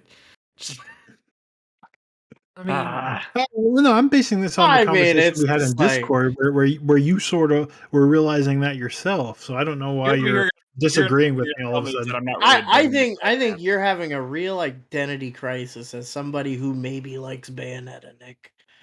And it's I'm not. I like Bayonetta. I find it surprising. But Brad just says like, no, I don't think you like Bayonetta, and it's just like, oh, but I thought I did. I don't know what's happening. I'm worried about Bayonetta 3. Like, no, he said in Discord the other day that maybe he didn't really like it. So I don't know why he's coming at me right now. That? You did. Know. Whatever. Let's move on. Bayonetta 3 is coming out October 28th. It looks stupid and kind of ugly, and I wish it wasn't on a Switch. Yeah. But to your original question, Nick, like, I don't think there's anything to worry about with Platinum for now. They care too much about their fucking story in those games, and like, it's so bad. You know what was great about Bayonetta 1? Like, every cutscene was just Bayonetta, the lady, just like being Bayonetta, like just doing crazy shit. That's what I love about Bayonetta. But Bayonetta 2 comes out and it's all like new characters and their story and they're talking to each other. And where's Bayonetta just like, being... There is plenty of Bayonetta being Bayonetta in Bayonetta 2. You need to replay both these games because you were talking... Yeah, you should replay them. You replay a lot of games, Nick. Time to replay some Bayonetta games. I'm sorry. Major Bayonetta fan. You're a major Bayonetta fan. Hey, listen. Nobody wants a Bayonetta that passes the Bechdel test. I am not busting out there is nothing in the world that will make me connect my Wii U. I'm not doing it again. and unfortunately, What there's does not that really. mean? Why do people say that? Well, like, well, what? I hate It's that. it has an HDMI port. Well, I hate that people. system. Why do people say this? I don't Do you want to know? understand. Do you want to know what it is? Why You keep wanna the know what it is? systems if you're never ever gonna hook them up ever again? I will get rid of. I'm not gonna have this conversation with you, Brad. I will get rid of my Wii U one day. Probably when I can play Twilight Princess on my Switch. That's when I'll get rid of my Wii U. You can. Okay, then give me a phone call when you do it, so I can take it off your hands. Because I would Sure, like to take it. I will give my Wii U to Chris Davis. Thank you. You know what it is about the Wii mean and the to their Wii U? old consoles. I don't get it. No. It's specifically the Wii and the Wii U. I hate the sensor bar. It is the most. Well, it is you the most don't annoying. need a sensor bar for your Wii U. Oh, Also, you don't need a sensor bar at all. You know that, right? what else is in the news? Is there anything You could else just in the get news? you could just get 2 T lights and put them on the end of your TV stands, Oh, and that that's- works.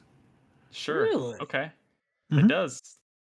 But yeah, That's I don't know if I wanna interesting. do I will never use that tip though because I'm never plugging those systems in again because fuck old game consoles. Fuck them. that. Wow. See, now we know. I how gave to- my PS4 away. I have a PS5 now. Well, the gave that PS4 to has somebody no else. reason to exist. The PS4, yeah, everyone should throw their PS4 away if they have a PS5. Just open the window and throw it out. Yeah, throw it in the trash. So Is there any other Nick, news? Yakuza? there is Yakuza? other news. Anybody? There is other news we could talk There's about. no Yakuza news. I mean, it's not necessarily big news, but there was a, I think it was Famitsu did a walkthrough of the studio, and they caught some screenshots and footage of Yakuza 8. Is it still They also turned? didn't they also talk about it very openly? Like, weren't they just talking about the project? Yeah, supposedly. Yeah, it's, it wasn't a leak. They were just like, hey, look at Yakuza 8, and they were showing a scene. Yakuza 8. I mean, No, it wasn't like That would be so embarrassing. And I guess if there's any news, it's that well, but we've known this. We've known that Yakuza 8 was going to be another Ichiban game. You know, we knew it was going to be another RPG because they've said that. But I guess also Namba and Adachi were in the scene. They were wearing like the same shit I think they wore in Yakuza 7. And those were 2 of your party members in Yakuza 7. And yeah. I guess we didn't necessarily expect those exact characters to be back, but I gotta finish that game. Fuck. Cool game. It's really good. But yeah, Yakuza 8's a thing from the company they've refreshed, that always ships Yakuza games. They've refreshed Adachi's or Ichiban. Why did I say Adachi? Ichiban's character model a little bit. It's going to be set in a new town, supposedly. And also there's going to be a new character based on a YouTuber MMA fighter named Mirai Asakura. So I don't know who that is, but okay. That's the Yakuza news. But I mean, there's That's been the other Yakuza- things.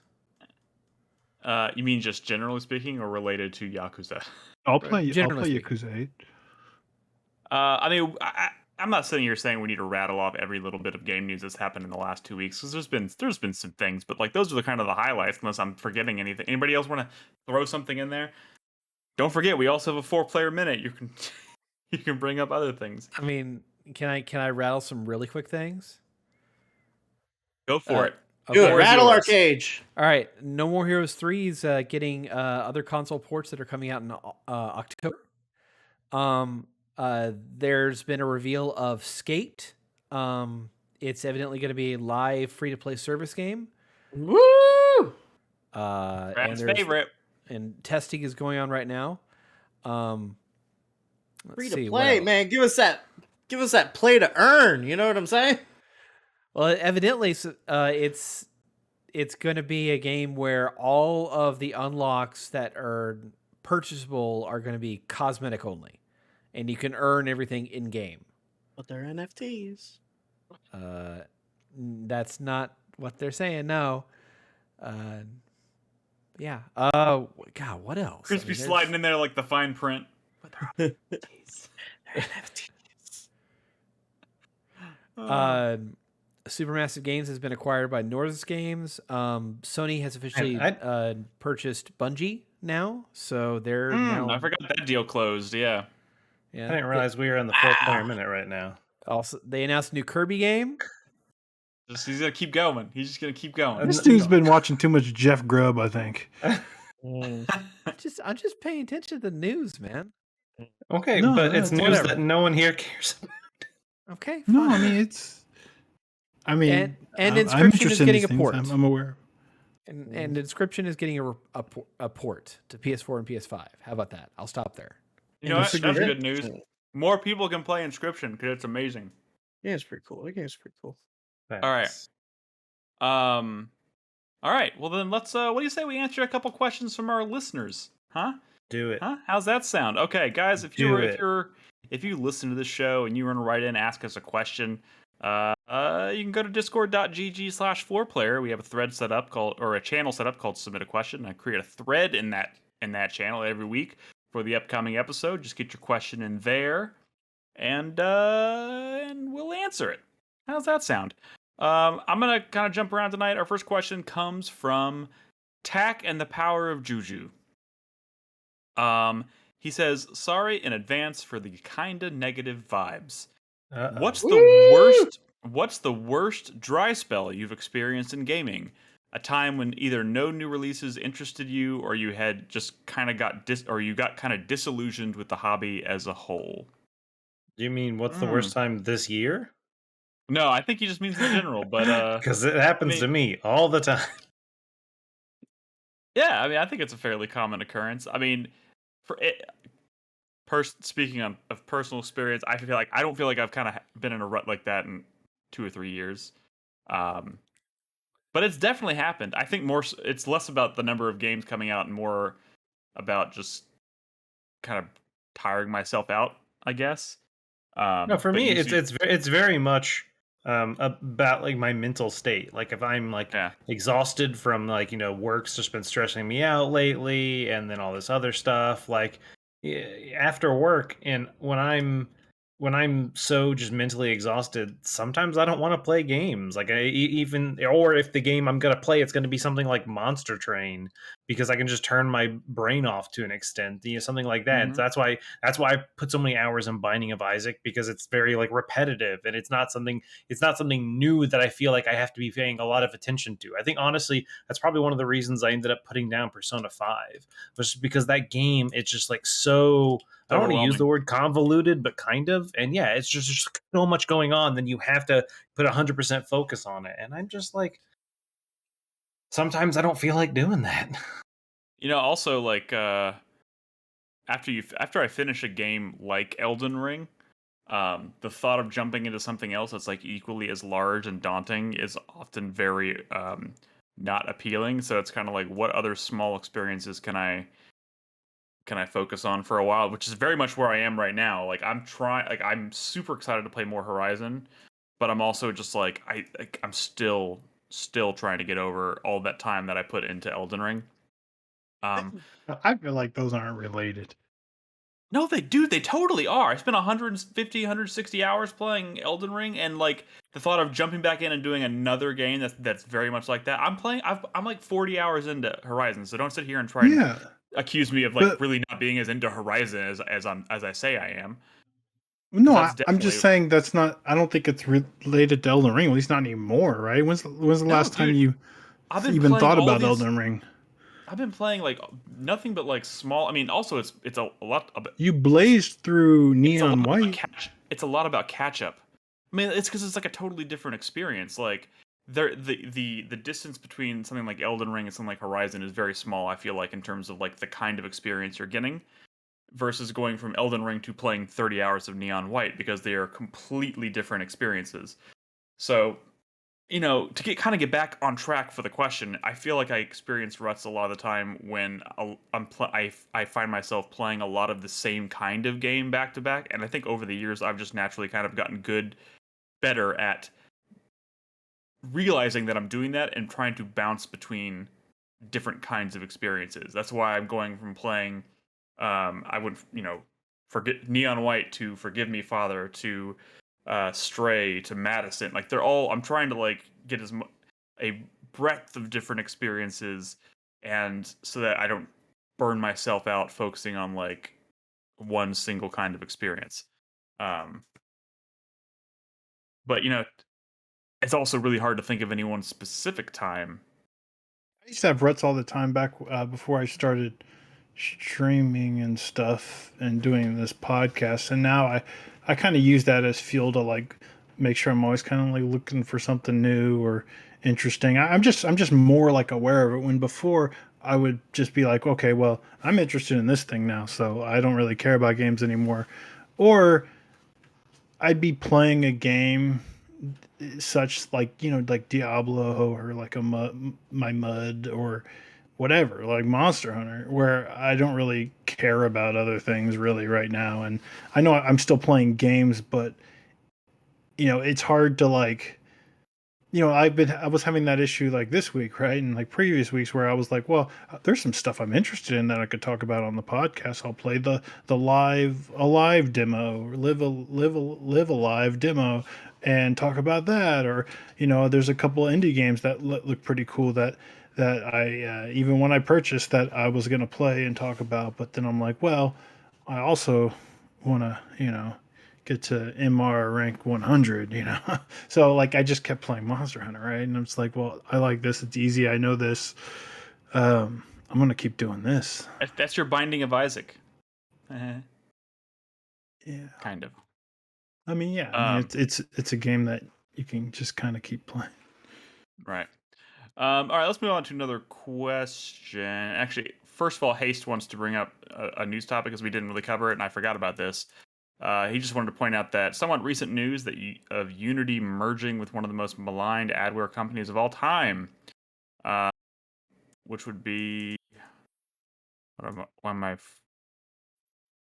what is the company that Unity merged with? Chris Davis, you look like you. Chris Grubb. Chris Grubb. I refer to Chris Davis on this one. No, it was I'm so much more thinking about the John Riccatello thing than actually Iron Source. Iron Source. Iron Source. Okay. Yeah. Which, to be honest, I don't know a lot about Iron Source, but that sounds bad. I don't know. But that is a thing that happened this week. Well, there was the other thing with John Riccatello that was just fucking absurd. But oh yeah, that comment. Oof. He made some comment about if you're not thinking about monetization with your games, you're a fucking idiot. Yeah. Or something. Yeah, like, ooh, man, talk about like getting people riled up. Yeah, and he did a quote unquote apology on Twitter later, which, by the way, he didn't capitalize any of the I's, and the grammar person me was just fucking screaming. But he made that comment in such a way that it was a dude bro thing, but also like being very shitty about it too. Yeah, it's got like big Gary V energy. Dude, bro, you mean like a businessman? Yeah, it's just he wasn't speaking to people like us. He was speaking from like the perspective of business. So it's which is just what you would expect from the ex-CEO of EA. So and current CEO of something else. So. Unity. Yeah. But Haste's real question this week, he says, if I had a question, I would ask if there were any pop culture icons or TV film characters that have never been featured in a video game, homage or reference that you really like to see. He says, for example, things that come to mind for him would be Bruce Lee. Bruce Lee's been in a video game, right? Yeah. There've been some Bruce Lee video games, but they've become really controlling of the property. Yeah. His estate. I mean, so there's two questions here. One was not asked. One of the questions is, what would you like to have like a good game? But that could be an endless conversation, right? Right. As far as something that's never had a game that I'm aware of, that's harder to figure out. Yeah, I think, right? that's a little harder. He says, for example, Bruce Lee, Blade, and the Bride from Kill Bill all inspire in some way a few characters in Tekken. That's okay. Sorry, I probably should have finished that full sentence. Yep. I don't think there's been a Kill Bill video game. I don't think. No, there hasn't. Nope. The Bride is in Bro Squad. In what? Pretty Bro sure Squad? Bill That's dies in right, The Last of yeah. Us. Yeah. And she's Go cool. Bill. She's a cool character. Oh, I Yeah. I see what you did there, Nolan. I does would not- say Booster Gold. He's surely been in Surely some. he's been like Maybe he was in that Crispy, Marvel he's- DC, but I Crispy, can't. Hayes said pop culture icon. Okay, Oh, Wow. Nick, you're just embarrassing yourself. I know. You're just making a fool of yourself here, Nick Nick. doesn't know. Nick doesn't know. If you know, you know. And Nick doesn't know. Evidently. It's yeah, no. I'm waiting for Nolan to make a Scotty doesn't know joke, but I don't think. No, I wouldn't do he that says to that's you. beneath him. He's shaking his head like Do that's that to beneath you. him. He says, for me, I'd personally like to see some references to MASH or Blues Brothers in a future game. Oh, There, there's been there a were Blues Blues Brothers game. games. There's Yeah, a there's Blues somebody Brothers actually- 2000 game that's like Somebody posted a tragic. picture of the Blues Brothers on the Super Nintendo, which honestly has some really cool box art. I don't know if you've seen that, but it's pretty Really? dope.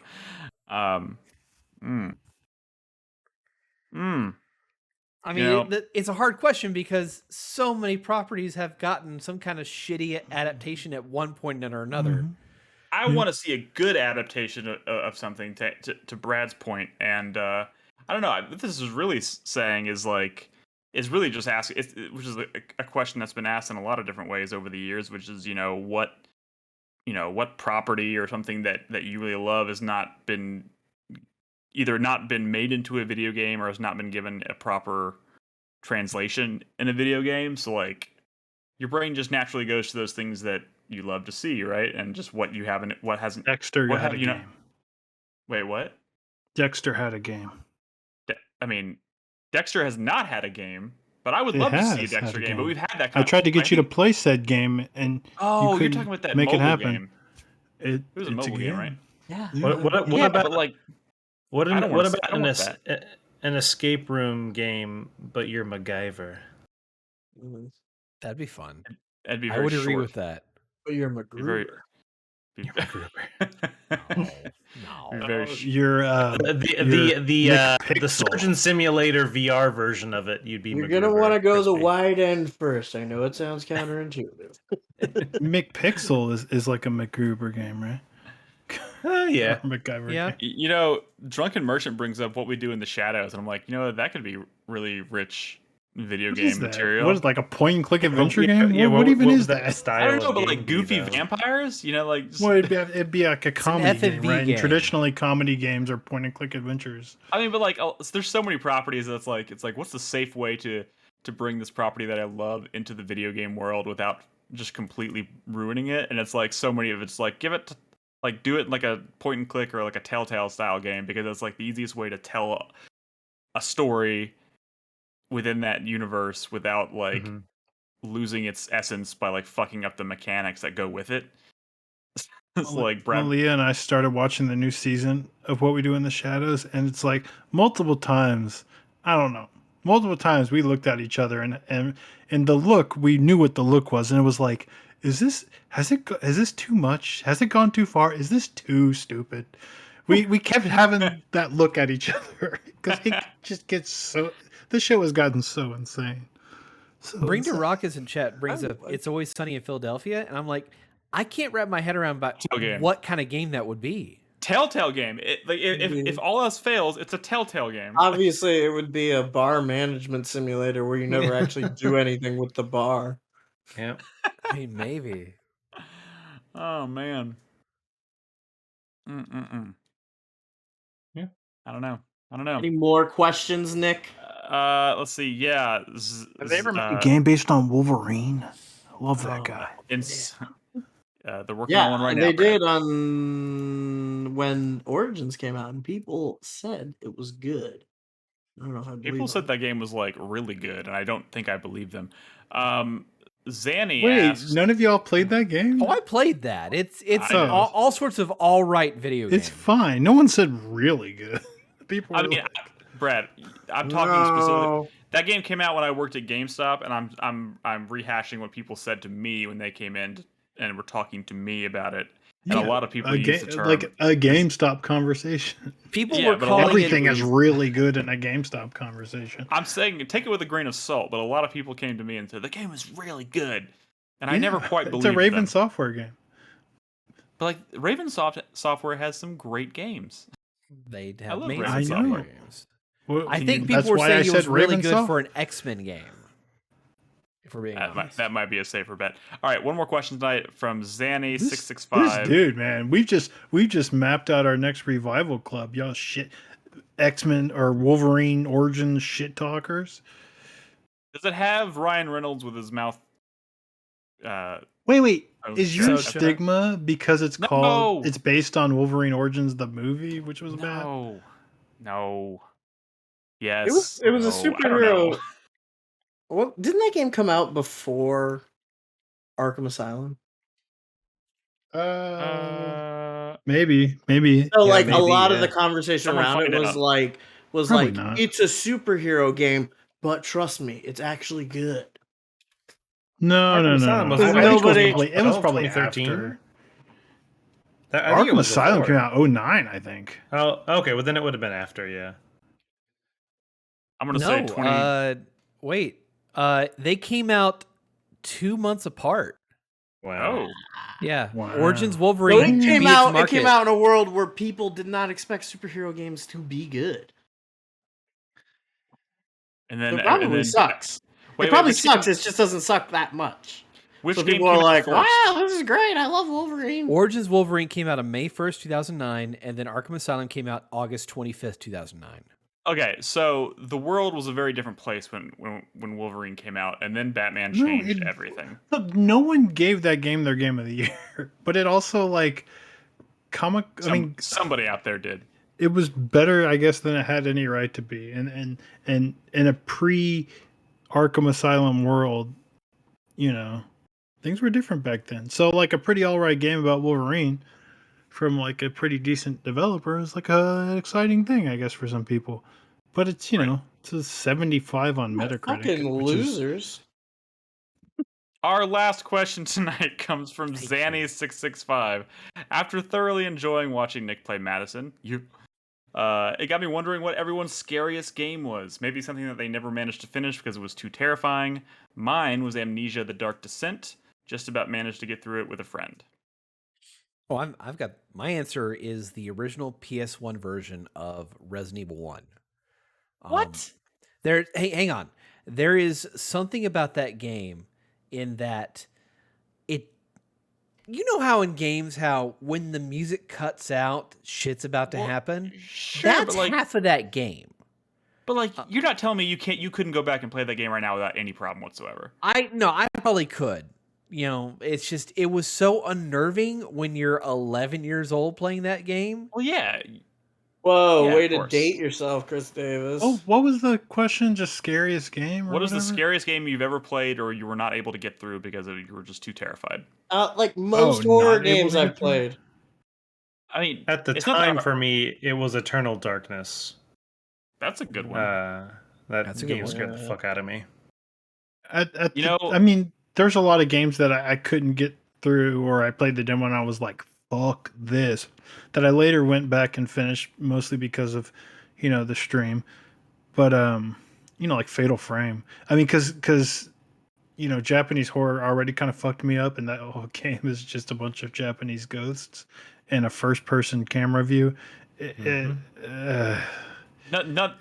will say it's this. tough for me. I will never forget the first time I booted up Fatal Frame 1 after having bought it on a whim. And I'm actually quite proud of myself. I feel like I've come so far because I booted that game up. I walked into the first hallway, and you just saw the ghost of like the man. It's the rope hallway. You see the ghost walk past the hallway at the end, and I turned my PS2 off. I was like, I cannot do this. When Nick said that he's come so far, he's proud of himself or whatever, I thought he was going to say, I booted that up and I saw you played as a girl. And I was like, fuck this. Jesus fuck Christ. off. Definitely not the case. Dude, that game scared the shit out of me, and now I'm playing games like Visage, playing games like MADiSON, and they are scaring the hell out of me, but I'm still getting through them. But man, yeah. Trying to think of I want to see a game that sends an actual ghost to your real life house. Mm, Yeah, that'd be cool. Come Mail order ghosts. on, anybody Brad, else? that's You know, ridiculous. it's fun. I'm glad Nolan brought up Eternal Darkness because that game was scary and it was so ahead of its time because of what it was doing in terms of like messing with your mind and your perception of stuff. And like, I do think a lot of what I love about modern horror, and I say modern horror, I'm referring to some of these like indie horror games that I'm playing, is because they've really done such a good job at like messing with your expectations. And I feel like a lot of those games maybe wouldn't be where they are or doing some of the things that they're doing without influences from games like Eternal Darkness, because that shit's scary. Yep. But it was really original at that time.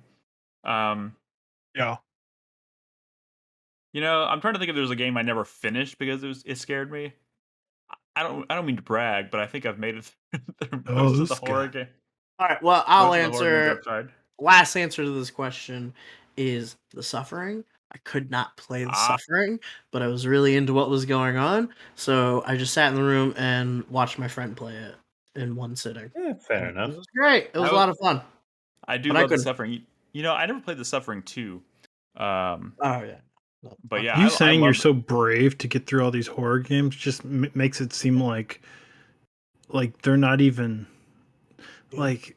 I feel like like the best horror game is the one you're too afraid to keep playing, right? You're like a weird little horror game sociopath over there, But like, oh, this is horrifying, you but I have get no off problem on it, don't going you? down this dark fucking hallway. I'm a-okay. I want you to know. I look at the footage of MADiSON and I'm like, fuck that. I will never play this shit. But let me tell you, I think you're underestimating how hesitant I am before every session on any of these games.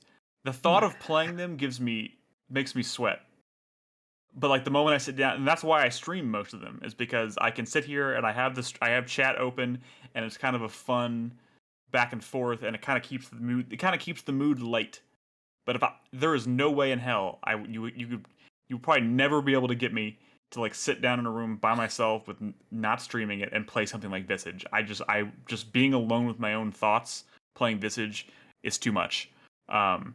It's horrible, horrible thoughts. Strangely, Robin keeps seeing me play these games. She played all the way through Visage, just for fun. Just by herself. Yeah, by herself. Like I would go upstairs and watch a movie, and she'd be down here playing Visage, and I'm like, how in the fucking hell are you doing this? And she's waiting for me to finish MADiSON so she could do the same thing. Oh, okay. Like, yeah, that's the other one I can think of, and I don't remember if I did beat it. I probably did. I'm not sure. But Shadows of the Damned. Just because you get chased so much in that game, yes. And I fucking hate that feeling of being chased. And it's not just you're being chased and you can easily get away. Like you can easily get caught, and just hate that feeling. Siren Blood Curse comes to mind. I did end up finishing that game, but again, that's another case of me streaming it, and probably the only reason I did. But like that game was ahead of its time in terms of like its realism and how that was before PT. That was maybe the most like ultra realistic Japanese horror game I had ever played, and it like the darkness in that game was like so just thick. Like it was just, you can't see anything, and all you could see was like little bits of light, and then there was like little ghost or demon children running around, and like, oh my god, no. But I made it through that game, but it was terrifying. I also had to import that from Japan. That was fun. Actually, you imported it from Hong Kong. Oh, is that right? Yeah. Yeah. The Japanese version didn't have English. You imported the Asian version. I'm sitting here, I'm looking at all these great examples in chat, like someone, Ravixi just mentioned Alien Isolation. I'm just sitting here thinking, like, I played all these games, but like almost every single one of them, I'm like, I played that game on the feed. It's just like, I'm a totally different person off the feed. I don't think I could play any of these games just by myself. Although you got that right, guys. Totally different person. He's monster. I did play a good chunk of, I did play a solid chunk of Alien Isolation off the feed. So, Anyways, thank you guys so much for your questions. If you want to ask us something next week for the show, again, just go to discord.gg/4player and leave us a question in the submit a question thread, and we will get to it. I'll set it up. I usually set it up about 2 or 3 days prior to the recording, so just keep your eyes peeled. In the meantime, though, we'd love to have you in our Discord, so come hang out, introduce yourself in the introductions channel, and just hang around. Talk about video games, talk about movies, talk about whatever the hell. We'd love to have you. But now, let's wrap up the show with the 4-player minute. Brad, why don't you start us off? Yeah. Hey, Nick, guess what my 4-player minute's going to be about? Monster the Hunter. Ending of the Quarry. Oh, I forgot here about we this. go. It's happening. Yeah. Oh, no. Oh, God. So I feel like Malia and I were kind of playing that game pretty perfectly. Everything's kind of going our way, which is not really what I care about, not really what I want to happen necessarily. I mean, it is a horror game, teen slasher thing. I expect bad things to happen. Die. Teens get sliced and diced, whatever, right? Whatever you get your jollies on in this sort of genre. But we had like a moment towards the end of the game where it was just like, it was, sure enough, in classic Supermassive fashion, just a confusing, like, okay, what do they want us to do here? Like, I don't really understand what the game's wanting us to do. And it was like a split second. And if you don't do it right, a character dies, which leads to another character and another character and another character dying. And it was In rapid succession. It was the characters that were like everything as far as like the central plot, the lore, the backstory, like the Hag of Hackett's Quarry. Yeah, all of that stuff, the family, everything, right, is so tied up in these characters, and they all just died because of one confusing moment. And the Supermassive has sort of took the Quantic Dream game formula, right, where you play as multiple characters can die, but the story continues, right? Like they find a way to make that story keep going even if a character dies, which is cool, right? It means stakes are really high, which is good, especially in a horror game. But the problem with the ending of the Quarry is if all those characters die, so does the story of the game. Like, there's like a final scene or whatever where all these characters go out into the woods and confront this big lore. None of that happens if you fuck up this one moment. And that blows my mind. The end of the game is just like some of the other teens who are on the, like, not even like related to any of the important stuff. They're just in the lodge running from a monster, and it's like, well, this is not even important because all the important stuff's over here. Well, all those people are dead, so it was pretty important to them, Brad. The game doesn't take like the still living characters and put them in the important scene to like have the end of a story wrap up, right? Like, that's what Heavy Rain does, right? That's what Quantic Dream games do, where they'll just like move characters around and the story continues. Well, this game, it doesn't do that. So I didn't get into my game. It was just literally just a scene of like two of the teens were running from a monster and, oh, we got away. We literally, I think we trapped them in a freezer, and it was like, oh, well, they didn't die in that little scene. That was just like any other scene in the game with a monster. And then the credits rolled. And I was like, that what? That's not the end of a game. That's insane. You can't just do that. That is insane. Utterly broken, yeah. So like we were like having an okay time. I mean, as good of a time as we did, playing Until Dawn or whatever, but like, and again, we played up to that point. I guess our decisions were good. People were alive. We were kind of happy with our choices, but this one confusing moment just like lopped off the end of this game, and it was so unrewarding, so unsatisfying. And at that moment, Malia was like, well, I don't even want to play this game anymore. I don't want to finish this game at all. I would rather start this whole game over than to like finish the game from where we are, because that was so stupid. And I agreed with her. Like, I was like, that was really stupid. And this was before we even realized we didn't have an end. We were just like upset about the confusion of this scene. And yeah, it just left a really sour taste in my mouth in like the only way I think Supermassive could do when it pees into my mouth like that. So yeah, that's just my, I guess, my final thoughts on the Quarry. It was it's a pretty good time, but don't make that confusing mistake that we did, because then it I will say ends this: very, I very didn't poorly. have. I didn't. I know when what I started happened to playing the game- you. What happened to Yeah. you was in that like final Yeah. scene of the But- game. That but like you just didn't none of get that any of even them. happened for me. Yeah, Yeah, we never left I that got house. I got to that final scene, and then I hesitated on a decision, and it cost me 2 character lives. But I still got an ending, Yeah, so that's still pretty shocking to me that they just basically lopped the ending off of that insane, game for you. insane. It's like the whole point of the game is that like no matter your choices, you'll still get an ending. But like it's like they forgot that core conceit of their whole design doc. Yeah, That's weird. That's weird. All they were right. copying Quantic Dream's notes. They forgot that part. The story Nolan? still finishes. Yo, it's me, Nolan. Welcome to the podcast. I'm just kidding. So my 4-player final minute thought starts now. I've just kind of been messing around and playing a variety of different games. I haven't sunk my teeth into one. I've picked up Elden Ring again. I've been playing Neon White. I've been playing a little Binding of Isaac. I've been playing a little Persona 5. I don't really know. I'm kind of lost at the moment. I don't really know what I want to focus on. Cult of the Lamb comes out soon. Maybe that will help me refocus. But until then, I don't know. Like I'm, Do you I have don't know any what to do. interest? Do you have any interest in the Into the Breach expansion? Maybe. I mean, I loved Into the Breach. It was in my top 10 that year, but like for some reason, I guess I'm mentally not in. Maybe if I just pick it up and start playing it, maybe I will. I don't know. Maybe I'll give that one a try. But for some I reason, guarantee you, like, as soon as you turn it on and start playing, you'll be like, "Oh, this game." Yeah. that'll probably be what happens.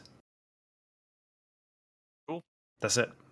All right, Chris Davis, how about you go? Okay. I'm gonna get shit for this, but I'm gonna say it anyway. Yeah. Here we go. So, Shit.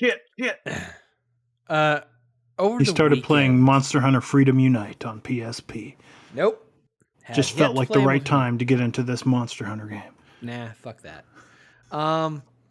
So over the past weekend, there was an event, TennoCon 2022. They did a live stream, and this was an event by Digital Extremes, and they finally showed off their next project.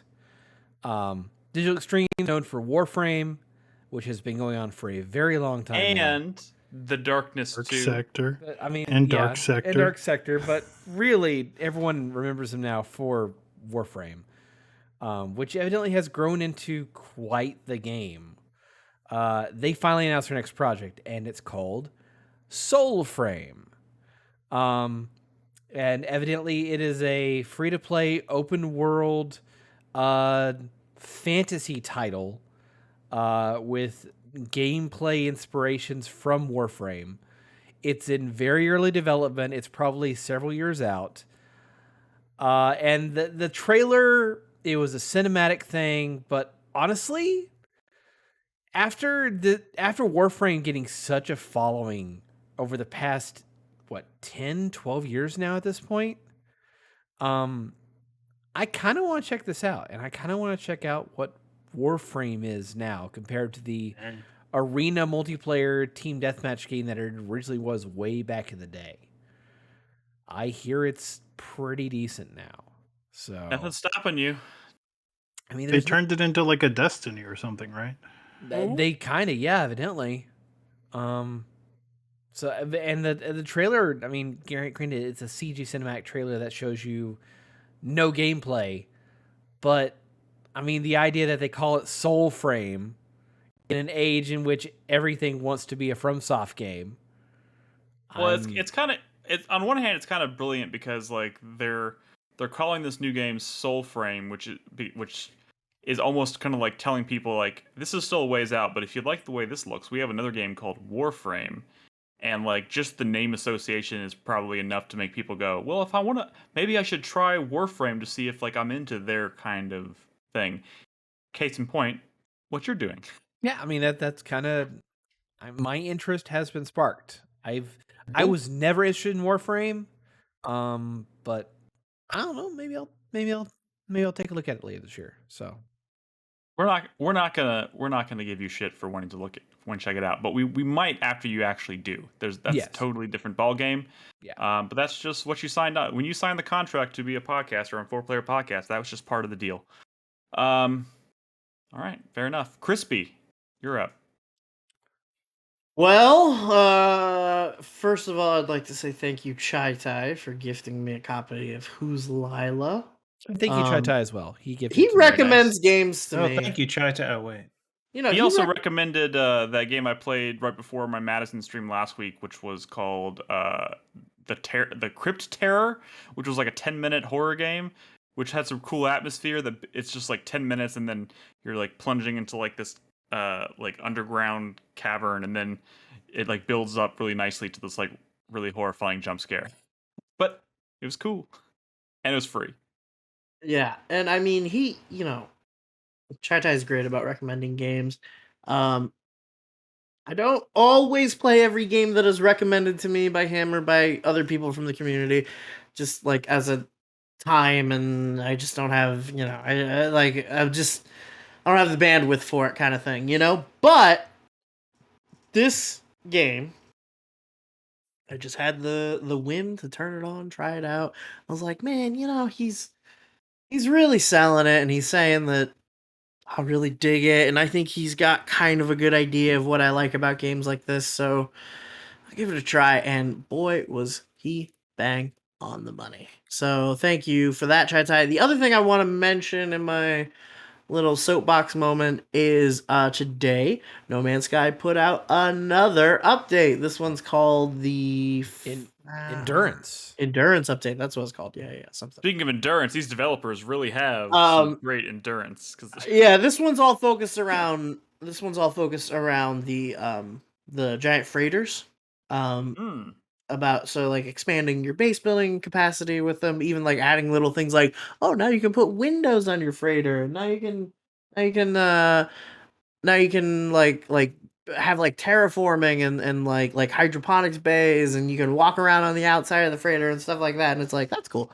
But my favorite part about these updates at this point, we're now 6 years into the life of this game and 6 years into the development cycle of this game, and now every time they put out an update, it's like, I don't know, it's like watching Jesus hanging on the cross, dying for our sins, and like the people at his feet, like crying, like, oh, why are you doing this? We love you. I'm so sorry. We love you. Thank you. Like people are just like, why are you still giving these away for free? How do you make money? Oh my God. Like, why are you this good? And it's kind of fun. It's still because he still feels guilty about that original. It's a pride thing at this point. It's got to be. I don't know. I mean, maybe it's a weird obsession. Maybe his plan was always to make DLC free. Like, I mean, in this day and age, that's no way. Fucking admirable. Making this game I for know. 6 fucking years. I know that Brad is going to take whatever like the the least flattering approach to this is, but I don't know. I mean, he's just jealous. Game development costs money.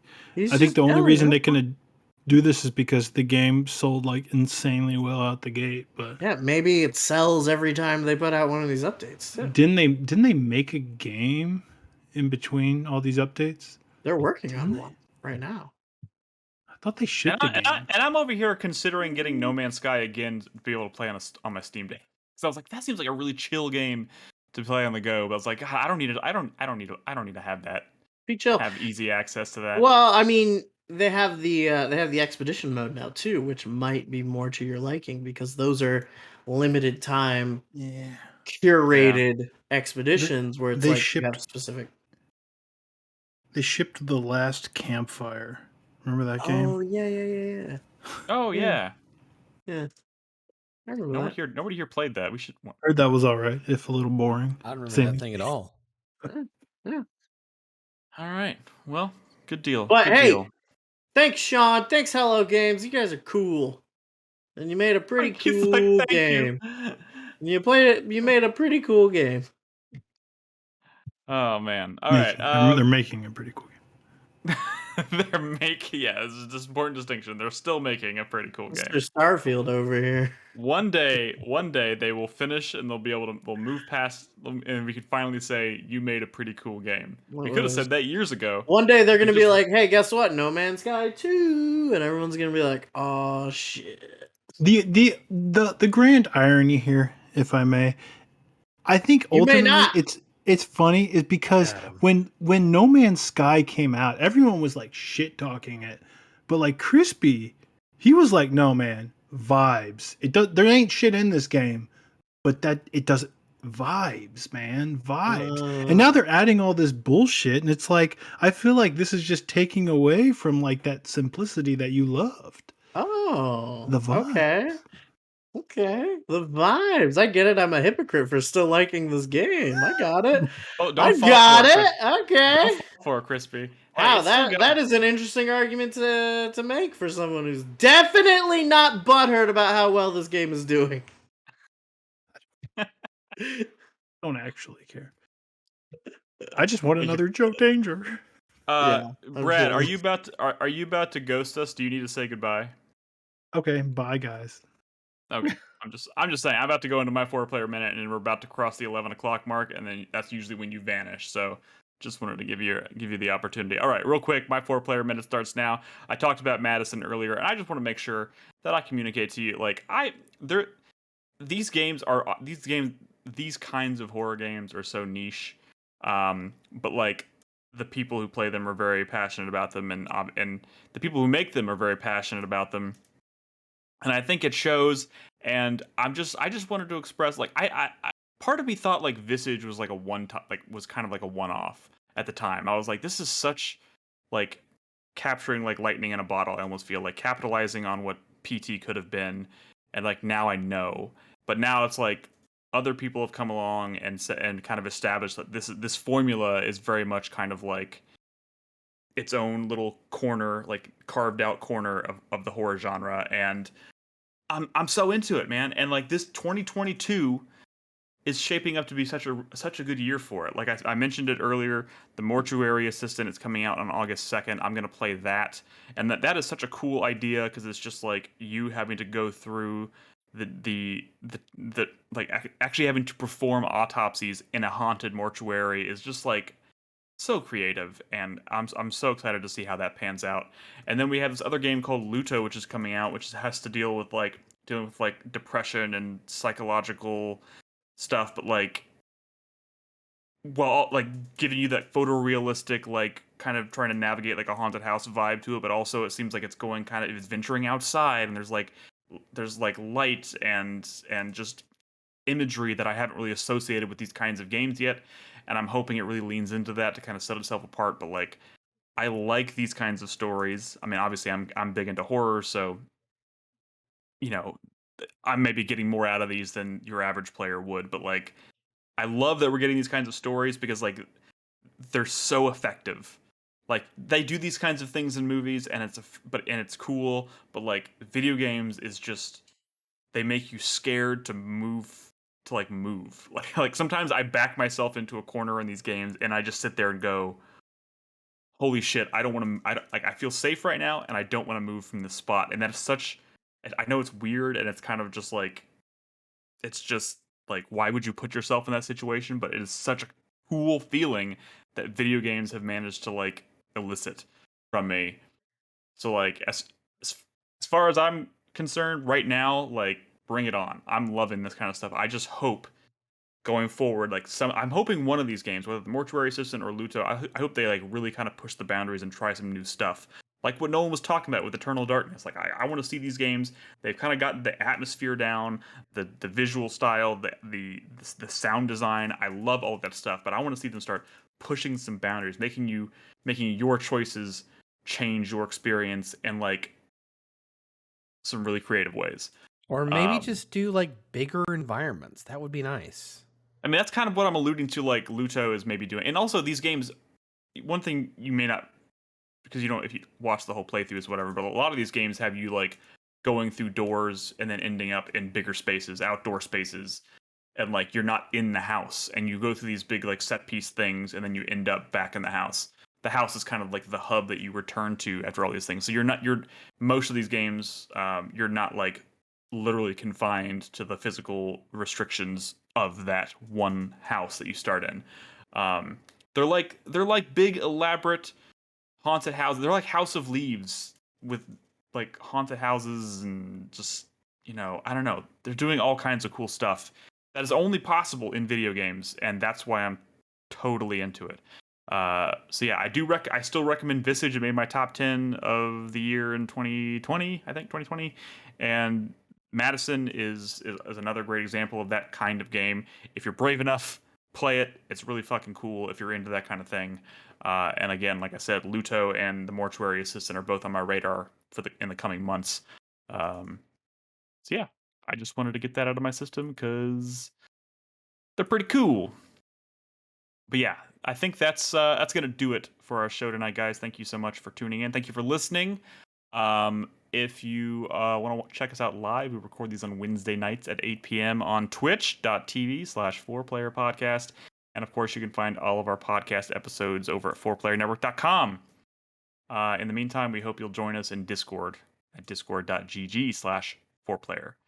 Does anybody have any final thoughts before we wrap this up? No? I see a lot of shaking heads. Everyone says bye. All right, we'll see you guys later. Next week specifically. Be safe. Have fun. Play video games. Be good to each other. Good night.